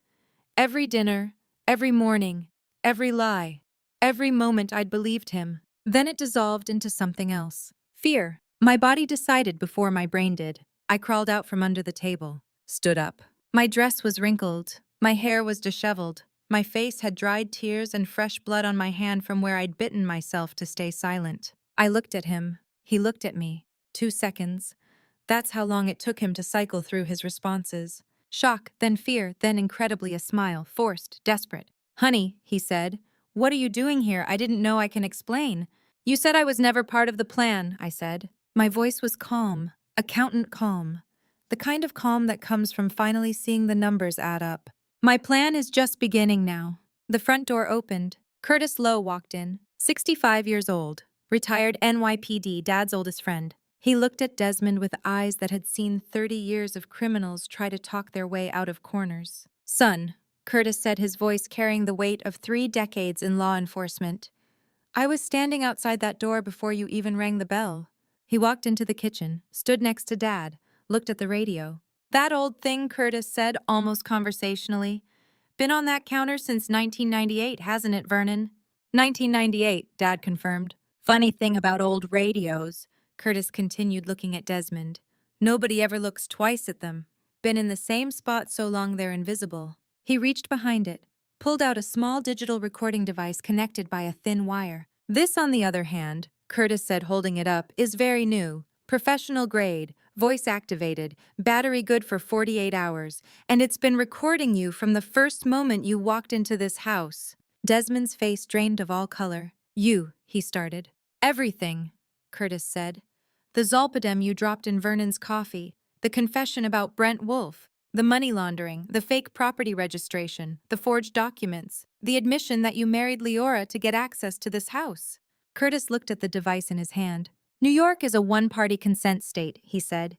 Vernon can legally record any conversation in his own home, especially when documenting a crime being committed against him. This recording will stand up in court, all of it. Desmond looked at Dad, at Curtis, at me, at the radio. The trap had been set 2 months ago. The recording device installed 3 weeks ago. The performance perfected over 60 days of pretending to decline. And he'd walked right into it. The drugged coffee is still on the counter, Curtis said. We'll get that tested. Add attempted assault to the list. The forged psychiatric evaluation you showed Vernon 3 weeks ago, we have a copy of that too. Floyd Ashford across the street has been documenting every one of your visits in his neighborhood notebook for 2 years. Dates, times. That phone call you made in the driveway to Brent Wolfe on December 15th. Curtis put the recording device in his pocket. The trap wasn't set tonight, son, he said. It was set the day you snatched that quitclaim deed back from Vernon's hand. The day Vernon decided you weren't just a thief. You were dangerous. Desmond stood there, surrounded, cornered. The hunter had become the hunted.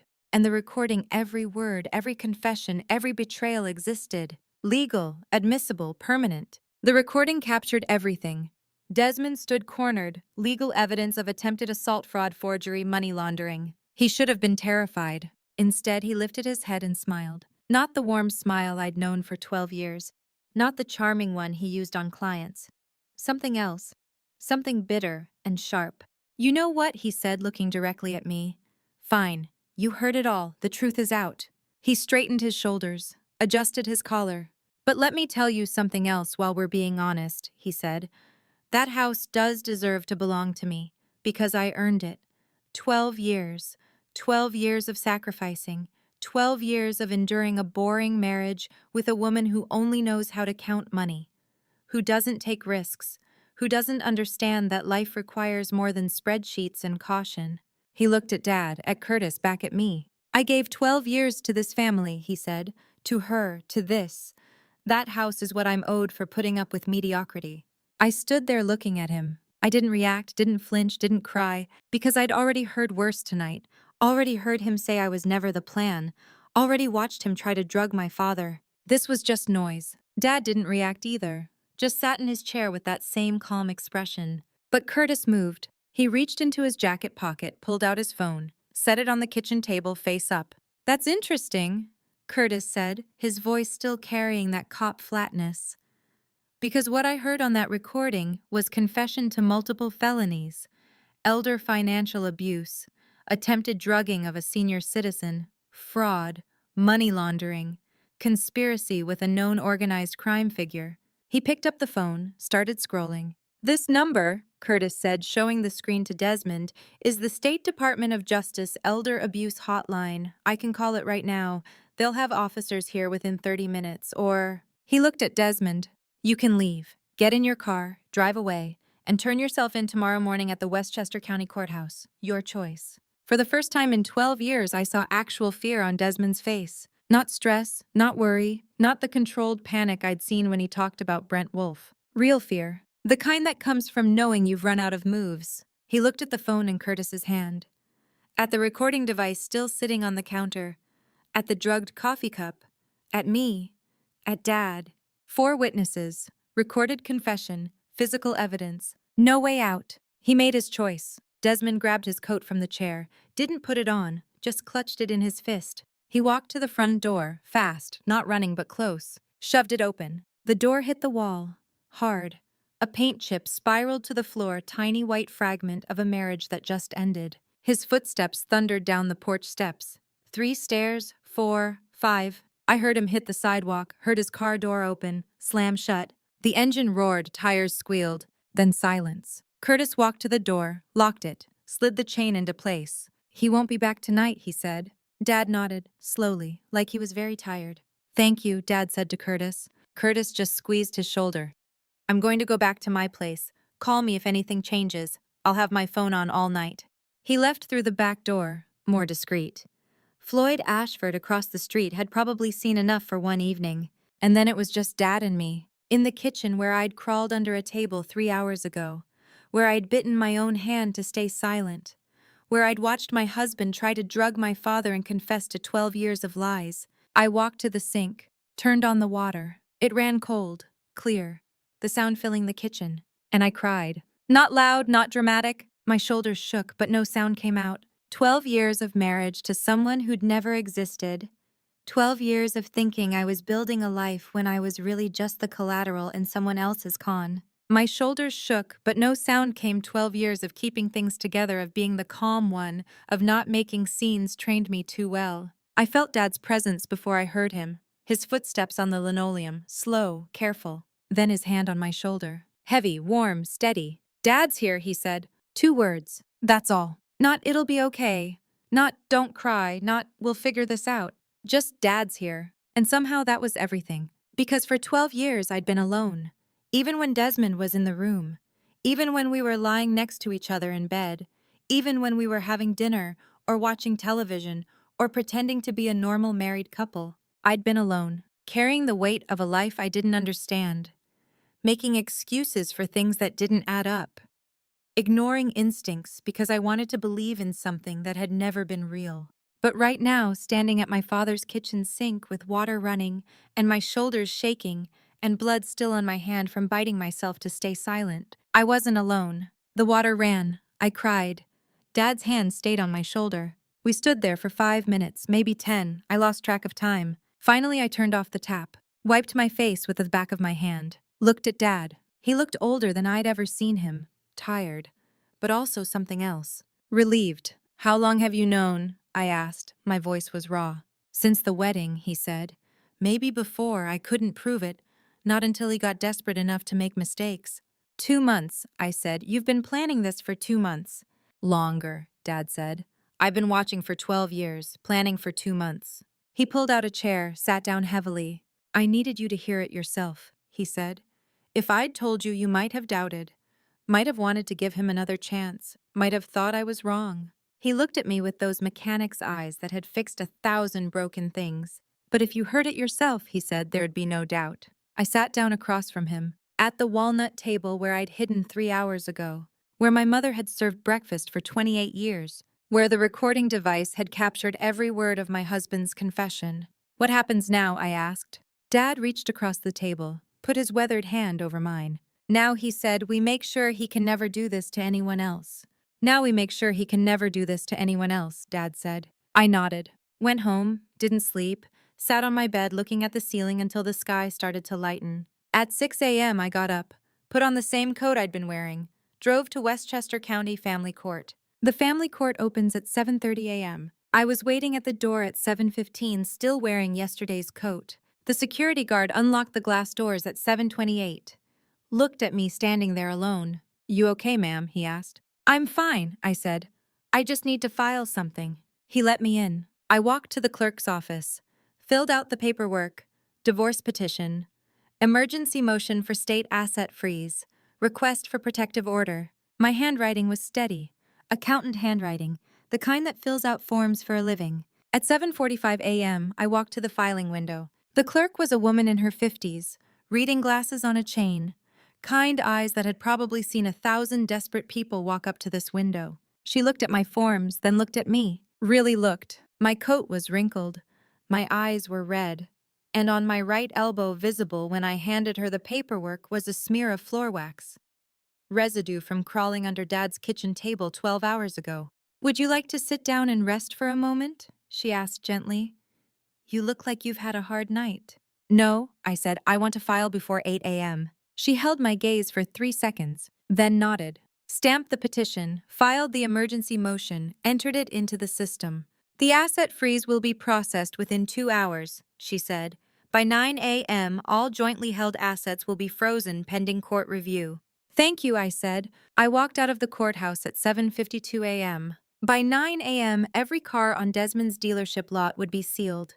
Couldn't be sold, couldn't be moved, couldn't be used as collateral for anything. Brent Wolf's leverage just evaporated. I drove to work, sat at my desk, opened my email. 14 messages from Desmond. The first one sent at 11 p.m. last night, the last one at 6:30 this morning. Subject lines ranging from, "We need to talk," to, "You're making a mistake," to, "I can explain everything."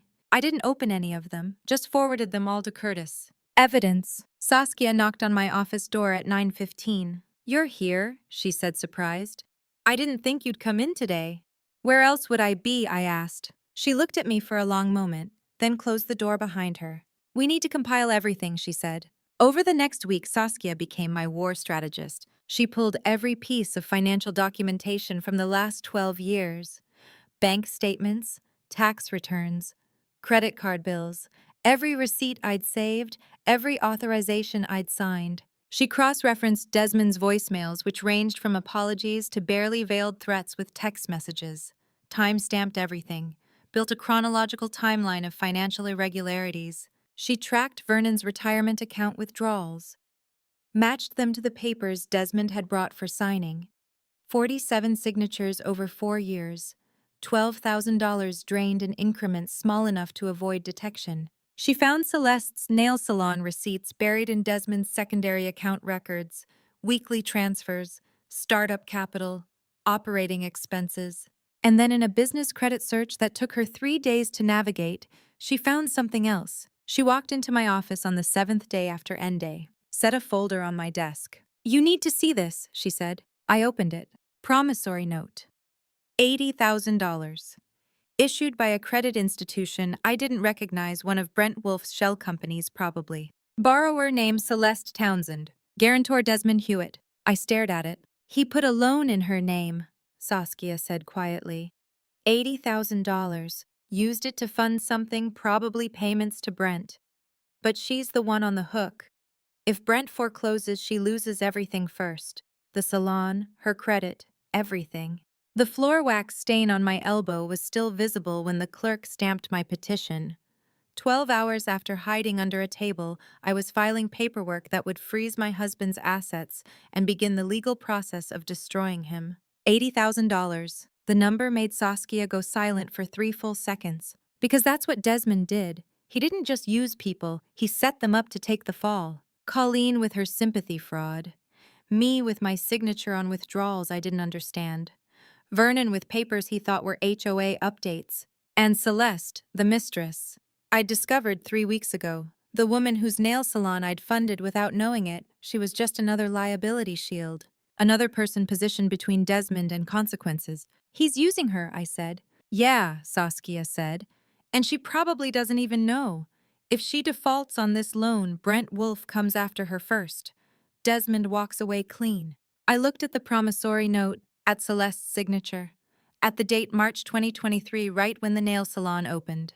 Right when Desmond told me he was investing in dealership expansion. My $30,000 opened her business. Brent Wolf's $80,000 put a noose around her neck, and Desmond stood in the middle using both of us as shields. "Her nail salon address," I said. "Do you have it?" Saskia looked at me. Her eyes widened slightly. "Yonkers," she said. "Celeste's nail studio. Why?" "Because she needs to know what he did to her," I said. "Before Brent Wolf comes calling." "You're going to talk to her?" Saskia asked. I picked up the promissory note. $80,000. Celeste's name. Desmond's guarantee. "I'm going to show her this," I said. "And then I'm going to ask her if she wants to be a victim or a witness." Saskia was quiet for a moment. Then she smiled. It wasn't a happy smile. It was the smile of someone who'd just watched a chess player make a move that changes everything. "You're not going there for revenge," she said. "No," I said. "I'm going there for evidence, and maybe if she's smart, for an ally." Because the mistress wasn't just complicit. She was another victim. Another person Desmond had used and discarded and set up to take the fall. And if I could show her that, if I could prove it with an $80,000 promissory note in her own name, she might choose her own survival over his lies. The door chime at Celeste's nail salon rings at 7:45 p.m., 15 minutes after closing. I can see her through the glass, late 30s, dark hair pulled back, moving between stations with practiced efficiency. The lights are still on. She turns toward the sound, and for 3 seconds we just look at each other through the door. She doesn't unlock it right away. I hold up the folded paper so she can see it. Not aggressive, just visible. She stares at it, then walks to the door and turns the deadbolt. "We're closed," she says, her voice is careful, not hostile. "I know. This won't take long." I step inside. The salon smells like acetone and lavender. 4 stations, all immaculate. "I didn't come here to hit you." I unfold the promissory note and place it on the reception desk between us. "I came here because we have the same enemy." She looks at the paper. I watch her eyes move across the lines. $80,000. Her name. Desmond's signature as guarantor. October 2024. "Where did you get this?" Her voice is flat now. "Bank records. My lawyer found it last week." I don't sit down. Neither does she. Did you sign this? Yes. Did you know what it was for? She looks up at me. He said it was for business expansion, a second location. He had the whole pitch ready: market analysis, demographic projections, revenue forecasts. He made it sound like he was investing in me. But he wasn't. No, she touches the paper. He was using my credit to cover his gambling debt, wasn't he? It's not a question, I nod anyway. $80,000. She says it like she's tasting something bitter. I've been making payments for 3 months. 1,500 a month. I thought I was building something. You were, just not what he told you. She walks to one of the salon chairs and sits on the armrest, perched, ready to move. Why are you showing me this? Because he's letting you take this. Do you know that I stay standing? When this goes to court, your name is primary. If he declares bankruptcy, the bank comes after you first. You lose this place, maybe your house, everything you built before you ever met him. She's quiet for a long moment, then you filed for divorce. 2 weeks ago. He told me he was going to divorce you this year. She looks at me directly. He had a whole timeline. April, he said. After tax season. Something cold moves through my chest. I know, and I did it 2 weeks before him. She almost smiles, not quite. How much does he owe? 150,000. That we know about. I move closer. There's a man named Brent Wolfe. He runs a card game in White Plains. Desmond's been going there for years. Years, she repeats it softly. Since before he met you. Before he met me. I pull out my phone and show her the photo Curtis took Desmond walking into that warehouse on Commerce Street December 1st. We have recordings, bank records, testimony from my father's pension company. Desmond's good at this. He's been doing it for years, but he got sloppy. She studies the photo. What do you want from me? I don't want anything. I'm offering you something. Which is a way out. I put the phone away. Right now, you're collateral damage. You're the mistress who got scammed, and when this goes public, that's the only story people will hear. But if you come forward first, if you document what he did to you, you're not the other woman. You're another victim. And that changes everything. Here's what nobody tells you about confrontation: the moment before someone decides is completely silent. Celeste sits on that armrest looking at the promissory note, and I can see her doing the math. Not emotional math, financial math, survival math. He told me you were controlling, she says finally, that you monitored all his accounts, that you wouldn't let him make decisions without your approval. He made it sound like you were the reason he needed space.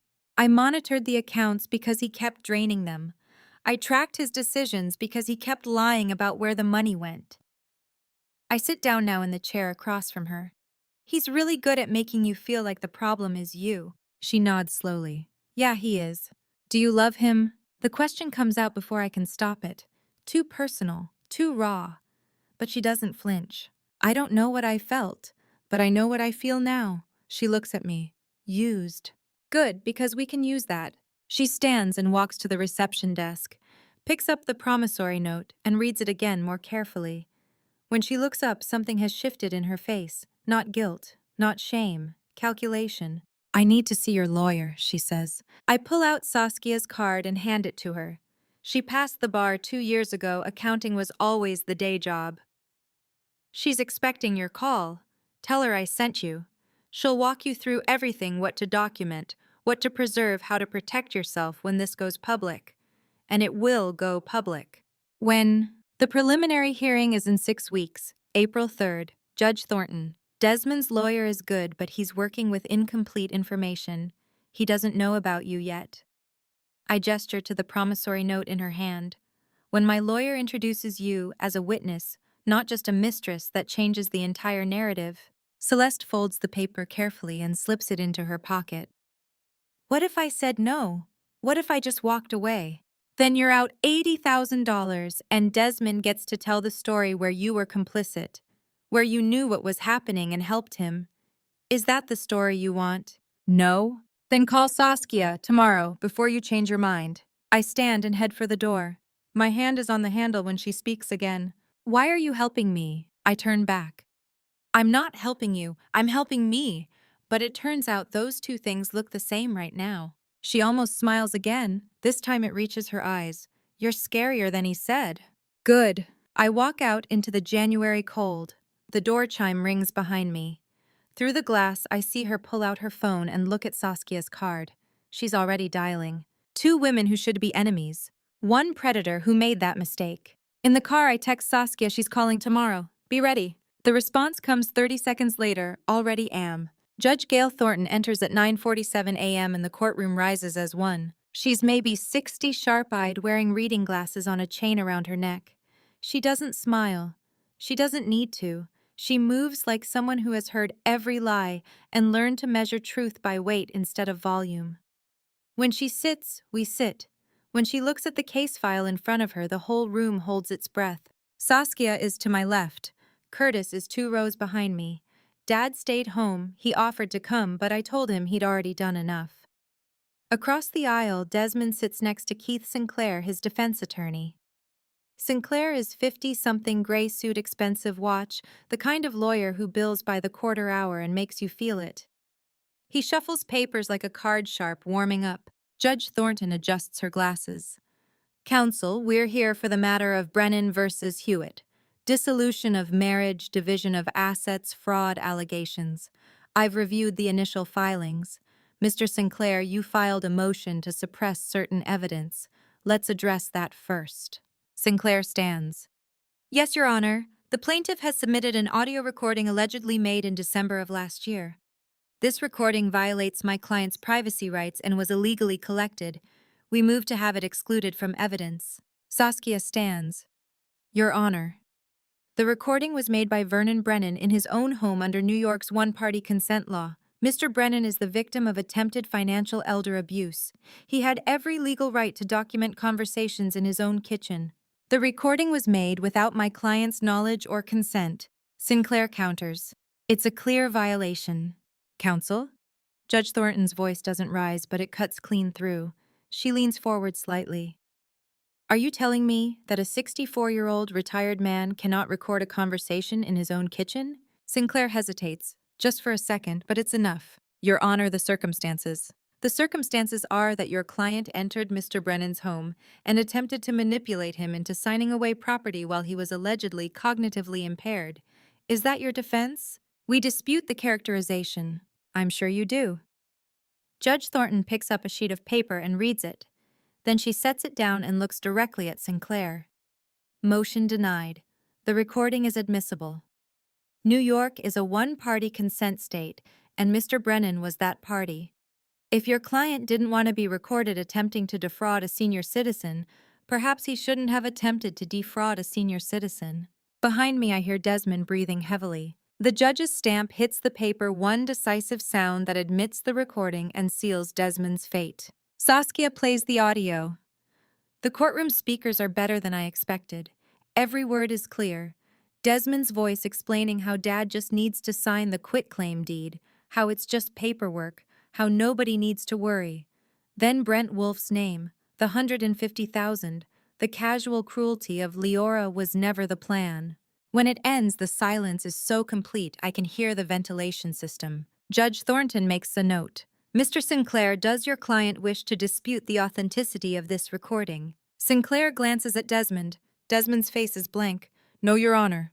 Good, let's move on. I understand there's a second witness.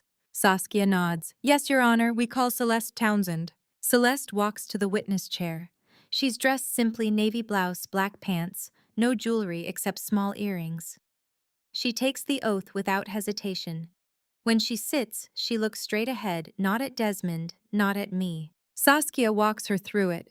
The salon, the relationship, the business expansion pitch, the $80,000 promissory note she signed in October 3 months before end day. How Desmond told her it was an investment. How she found out later it was covering his gambling debt. How he promised to divorce me in April. How I filed in January instead. Did you know Mr. Hewitt was married when you began the relationship? Saskia asks. Yes, Celeste says. He told me the marriage was over, that it was just paperwork. And the $80,000. Did you consent to that loan being taken in your name? I signed the papers, but I didn't know what they were really for. He lied about the purpose. He lied about everything. Sinclair cross-examines, but his heart isn't in it. Celeste doesn't break. She doesn't cry. She just states facts one after another until there's nothing left to argue. Judge Thornton makes more notes, then she looks up.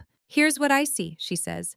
Mr. Hewitt systematically defrauded multiple parties, his wife, his father-in-law, Ms. Townsend, and likely others.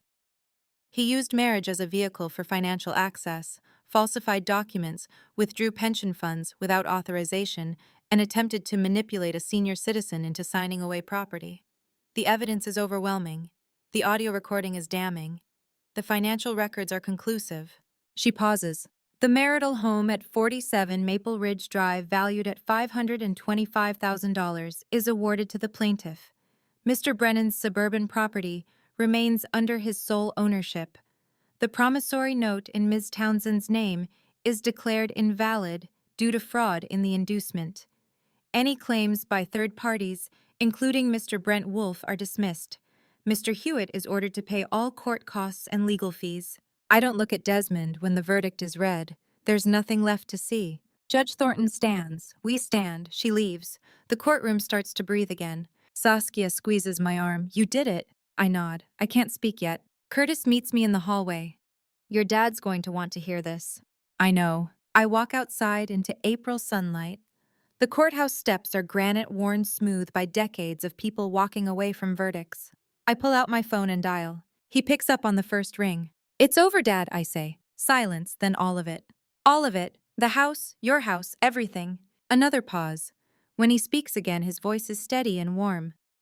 Dad's making coffee. Would you like to come over? I walk toward my car, leaving the courthouse behind. Yes, I say, I would. Dad's kitchen smells like coffee and decades. I sit at the walnut table while he pours 2 cups, slow and careful, like the verdict still needs to settle. We don't talk about the trial. We don't need to. He hands me a mug, sits across from me, and we drink in silence that feels like winning. That was April. 6 months after the trial, Saskia calls to tell me Desmond is working at a used car junkyard 2 states away. Someone saw him there stripping parts off a rusted Chevy, wearing coveralls with someone else's name stitched on the pocket. I thought you'd want to know, she says. I didn't seek this information, I didn't need it. But I listen anyway because closure comes in strange packages. The dominoes fell exactly the way physics predicted. The dealership revoked his license in May, money laundering, fraudulent transactions, failure to maintain fiduciary standards. Brent Wolfe seized the remaining cars in June as partial payment on the debt. The state revoked Desmond's passport in July when he failed to comply with a court-ordered asset disclosure. No assets, no income, no allies.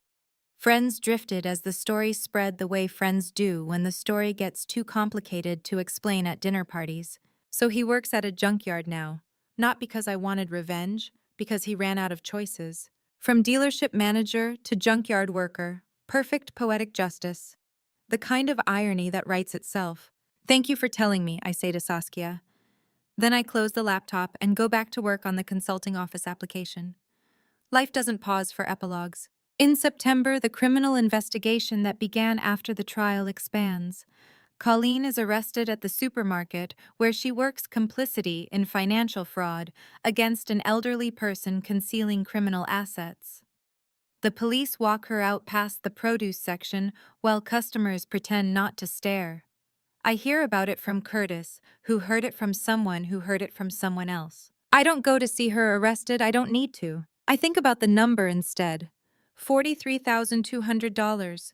9 years of monthly payments. Desmond called it pity. The court called it conspiracy. I call it closed. Brent Wolfe is prosecuted in October for organized usury and extortion. The state built a file 2 inches thick, 12 years of victims' ledgers kept in a storage unit, interest rates that violated every statute on the books. His lawyer argues he was just running a card game. The prosecutor argues he was running a criminal enterprise. The jury takes 4 hours. Criminal justice is complete. Everyone faces consequences. I open my laptop and move on. In August, 2 months before Colleen's arrest, Dad and I spend 2 days at the walnut table doing what we should have done years ago, securing his house against anyone who might ever try to take it again. We establish a living trust, a life estate deed that guarantees his residency for as long as he lives. Updated ownership documents registered with the county. Fraud alert registration with New York's Elder Protection System. Curtis handles the notarizations, brings his stamp and his reading glasses, spreads the papers across the table like a man who has done this before. "Well," he says when the last signature is dry, "now things are exactly as they should be." Dad nods. He reads every clause, every line, the way someone reads a contract when they've learned what happens if you don't. The same walnut table 6 months ago I hid beneath it in tears. Today I sign legal documents on top of it in silence. On the last night after Curtis leaves, Dad makes coffee. Decaf this time because it's nearly 10 p.m., and neither of us is 20 anymore. He pours 2 cups and sits down across from me, and the kitchen is quiet, except for the hum of the refrigerator and the ticking of the clock on the wall. I look at the table, really look at it. The grain runs in long, patient lines. There are water rings from decades of coffee mugs, a small gouge near the edge where someone Dad probably dropped a knife 40 years ago. It's just a table, but it held the recording device. It hid me when I needed hiding. It became the place where everything turned. I run my hand across the surface. The wood is cool and smooth. "Dad," I say, "why did you choose to hide me under the table that night instead of sending me home?" He doesn't answer right away. He takes a sip of coffee, sets the mug down carefully on one of the water rings, looks at me the way fathers look at daughters when they're deciding how much truth fits in one conversation. Then he says, "Because I know you." I wait for more. There's always more. But he just sits there holding his coffee, looking at me like he said everything that needs saying.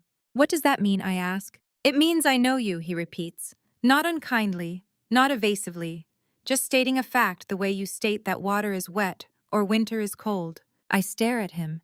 He stares back. There's something in his expression I can't name. Not pity, not pride, not quite. Something older than both. Something that feels like recognition. "Dad, you'll figure it out," he says. He stands up, rinses his mug in the sink, sets it in the dish rack. "You always do." He pats my shoulder on his way out of the kitchen.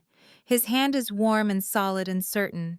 Then he's gone, and I'm sitting alone at the walnut table with half a cup of decaf and a cryptic answer that sounds like a riddle I'm supposed to already know the solution to. "Because I know you." I look at the spot under the table where I crouched 6 months ago, listening to Desmond's footsteps, my heart hammering so hard I thought he'd hear it. The space looks smaller now, tighter, like something you'd have to fold yourself into, like something you'd only fit inside if you were desperate or determined or both. "Because I know you." I finish my coffee. I don't understand yet, but I will. I spend 3 days thinking about Dad's answer. "Because I know you." The words loop in my head while I'm working, while I'm driving, while I'm making coffee at the counter where he makes coffee. I wait for the explanation to arrive on its own, the way solutions sometimes do when you stop chasing them. It doesn't come. Curtis calls in October with a single question. "Can you meet someone who needs to tell you his story?" "Who?" "Friend of mine, Otis. He's having trouble, I think you'd understand." We meet at a coffee shop on Mamaroneck Avenue. Otis Padilla is 60, maybe 62, with carpenter's hands, thick knuckles, permanent sawdust in the creases, calluses that look like geography. He orders black coffee and sits across from me like a man who's rehearsed this conversation 100 times, but still doesn't know how to start. "Curtis says you help people," he says finally. "I'm starting to," I say. "What happened?" He tells me the story in pieces. 30 years running a carpentry workshop. His daughter married a man who seemed solid. Good job, good manners, showed up on time. 2 years later, the son-in-law convinced Otis to make him a co-owner on the business tax benefits, he said. Succession planning. Then came the loans Otis never signed for. Equipment sold without permission. Contracts redirected. By the time Otis realized what was happening, the workshop belonged to the son-in-law legally, and Otis was working in the business he'd built for 30 years as an hourly employee. "I didn't think I'd tell anyone this story," he says. "But my friend said you might understand." "I understand," I say, "because I sat under a table and heard it all." He looks at me, really looks. "You were there." "I was there." He nods slowly like something just made sense that didn't before. We talk for 2 hours. I explain what worked in my case: documentation, witnesses, legal structures that protect against coercion. I mention Saskia's name. I walk him through the process step by step the way someone should have walked me through it years ago when I first started seeing the pattern, but didn't have a name for it yet. When we're done, he sits back in his chair and exhales like he's been holding his breath since he walked in. This isn't isolated, I say, not a question. A realization arriving in real time. You know other people with similar problems. My wife's friend, he says, lost her house to her nephew. And a guy from my bowling league, his brother-in-law took out a mortgage he didn't know about. I write that down. Not because I need to remember it, because it needs to be written down. Because patterns only become visible when you map them. Otis stands and shakes my hand. His grip is firm the way carpenter's work is firm, built to last, built to hold. His eyes are wet with something that looks like relief. What do I owe you, he asks. Nothing yet, I say. When we're done fixing it, we'll talk about fees. Right now, you just owe me documentation. Everything you can find, contracts, emails, bank statements, bring it all. He nods. Then he leaves and I sit at the table with 2 empty coffee cups and the beginning of something I don't have a name for yet. He refers 3 people to me in the next week. In November, I open the office. Ground floor of a commercial building in White Plains, 2 rooms and a waiting area with a sofa that smells like someone else's furniture, and a coffee maker that came with the lease. I put my name on the door in vinyl letters, Senior Asset Protection Consulting. It sounds official. It sounds like someone who knows what they're doing. Dad shows up at 9 a.m. on opening day. He sits on the sofa, pours himself coffee from the machine that makes terrible coffee, and picks up a 6-month-old magazine about home improvement. You don't have to stay, I say. I know, he says. He doesn't leave. Otis arrives at 10 for his follow-up appointment. We spend an hour going through the documents he brought, contracts, loan papers, emails where the son-in-law promised things he never delivered. It's all there. The whole story written in paper and ink and lies that don't hold up under daylight. Through the glass door, I can see Dad in the waiting room. He's flipping another magazine page, but his eyes aren't on the magazine. They're on me. That look, the one I can't quite name. The one that's been there since the night under the table. The one that isn't pity or pride, but something older than both. Otis leaves at 11. 2 more clients come in the afternoon.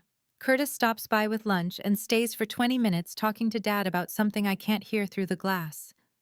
When I finish with the last client at 5, I lock the files in the cabinet, turn off the lights, and walk outside. Dad is waiting on the sidewalk. What were you doing sitting there all day, I ask. Drinking coffee, he says. I almost laugh. The coffee here isn't as good as yours. I know, he says. He starts walking toward his car, then stops and turns back. But you need someone sitting there. I stare at him. What? First day, he says. Empty waiting room looks like nobody trusts you yet. Someone sitting there, even if it's just your dad reading old magazines, makes it look like people come here, like you're someone worth waiting for. My throat tightens. I don't trust my voice yet, so I just nod. He pats my shoulder the same way he did in his kitchen a month ago. You did good today. Then he gets in his car and drives away, and I stand on the sidewalk in the November cold, watching his taillights disappear, understanding for the first time what quiet support looks like when it doesn't announce itself. Not elaborate praise, not grand celebration, just Dad making sure my waiting room isn't empty on my first day. Just someone sitting there drinking terrible coffee so I don't have to start alone. That night, standing on the sidewalk after locking up, I finally call Dad to ask the question I've held for months. He picks up on the second ring. Hey, Dad, I say, why didn't you send me home that night instead of hiding me under the table? Silence. Not the uncomfortable kind. The kind that means he's choosing his words carefully the way he always does when the answer matters. Because if I told you, he says finally, you might doubt me. You might think I was exaggerating. You might think I misunderstood. But if you hear it yourself, there's no way you'll doubt anymore. I needed you to be sure, not believe. Be certain. Something in my chest lightens, like a button that's been fastened too tight for years suddenly coming undone. You knew, I say. You knew what I needed wasn't protection, it was proof. I know you, he says. Same words as before, but this time they land different. This time I understand. Thank you, I say. My voice cracks slightly. Thank you for the table. He laughs soft, warm, the sound of a father who just watched his daughter understand something important. Yeah, that table is heavy but very sturdy. I hang up and walk toward my car. There's no hurry, no need to hurry. The November air is cold but not biting. The streetlights cast yellow pools on the pavement. Somewhere nearby, someone's mowing their lawn one last time before winter, and the smell of cut grass mixes with the dampness left over from afternoon rain. White Plains isn't Denver. It's not Manhattan. It's just a normal suburb with normal streets and normal lives happening behind normal windows. And for the first time in 12 years, I'm walking toward myself. Not toward someone who needs me. Not away from someone chasing me. Just me and a life that actually belongs to me. It wasn't loud freedom. It wasn't the kind that announces itself with fireworks or declarations or dramatic gestures. It was the quiet kind. The kind that doesn't need to prove anything because it already knows it's not going anywhere. I unlock the car and sit in the driver's seat for a moment before starting the engine. My phone buzzes. A text from Otis. "Thank you again. My lawyer says we have a strong case." I reply, "Good. Keep documenting everything." Another text, this one from Curtis Hurd opening day, "Went well. Proud of you, kid." I don't reply to that one right away. I just sit with it. "Proud of you." 4 words I didn't realize I needed to hear until they arrived. The accounting is complete now, all the numbers balanced, all the debts collected or forgiven. Desmond, the used car manager who stood in Dad's kitchen and said the house rightfully belonged to him, works at a junkyard 2 states over. No dealership, no license, no passport because the court revoked it when he failed to comply with asset disclosure. No property because the judge awarded it all to me. No allies because the story spread and people learned what he was. The Ford F-150. The truck he bought with money stolen from my account, the one he let the bank repossess, rather than make payments, showed up at auction 3 months ago. I bought it back. Not because I needed a truck, not because it was a good deal, because I could. Because it felt like closing a circle that needed closing. Colleen is awaiting trial. The prosecutor's office built a case 2 inches thick, conspiracy to commit financial elder abuse, concealment of criminal assets, accessory after the fact. Her lawyer tried to argue she didn't know what Desmond was doing. The prosecutor played the recorded phone call where she asked him how much longer before the old man signs. The lawyer stopped arguing after that. Brent Wolfe is facing 15 years. Organized usury, extortion, racketeering. The state found 12 years of victims, all of them willing to testify. His card game is closed. His warehouse on Commerce Street is empty. Justice moves slow, but it moves. I start the engine. The dashboard lights glow soft green. The radio turns on automatically some song I don't recognize about second chances and new beginnings. I don't change the station. The greatest irony of all this, the part that would be funny if it weren't so perfectly impossibly appropriate, is that Desmond spent 12 years trying to take everything from me. He took my money, I got it back plus his half. He took my sense of safety. I built it back stronger with better locks and legal protections and a network of people who actually know how to help. He took my father's pension. We recovered it, documented it, used it as evidence that put him exactly where he belongs. He tried to take Dad's house. It's more secure now than it ever was before, wrapped in legal structures that can't be manipulated or coerced or signed away under pressure. He tried to take my belief in my own judgment. Instead, he gave me proof that my judgment was right all along. That the instinct I ignored for years, the one that said something is wrong here, something doesn't add up, was accurate from the beginning. Every single thing he tried to take, he failed, except one. In the end, the only thing he succeeded in taking was himself out of my life. And that, as it turns out, was the greatest gift he ever gave me. I pull out of the parking lot and drive toward home.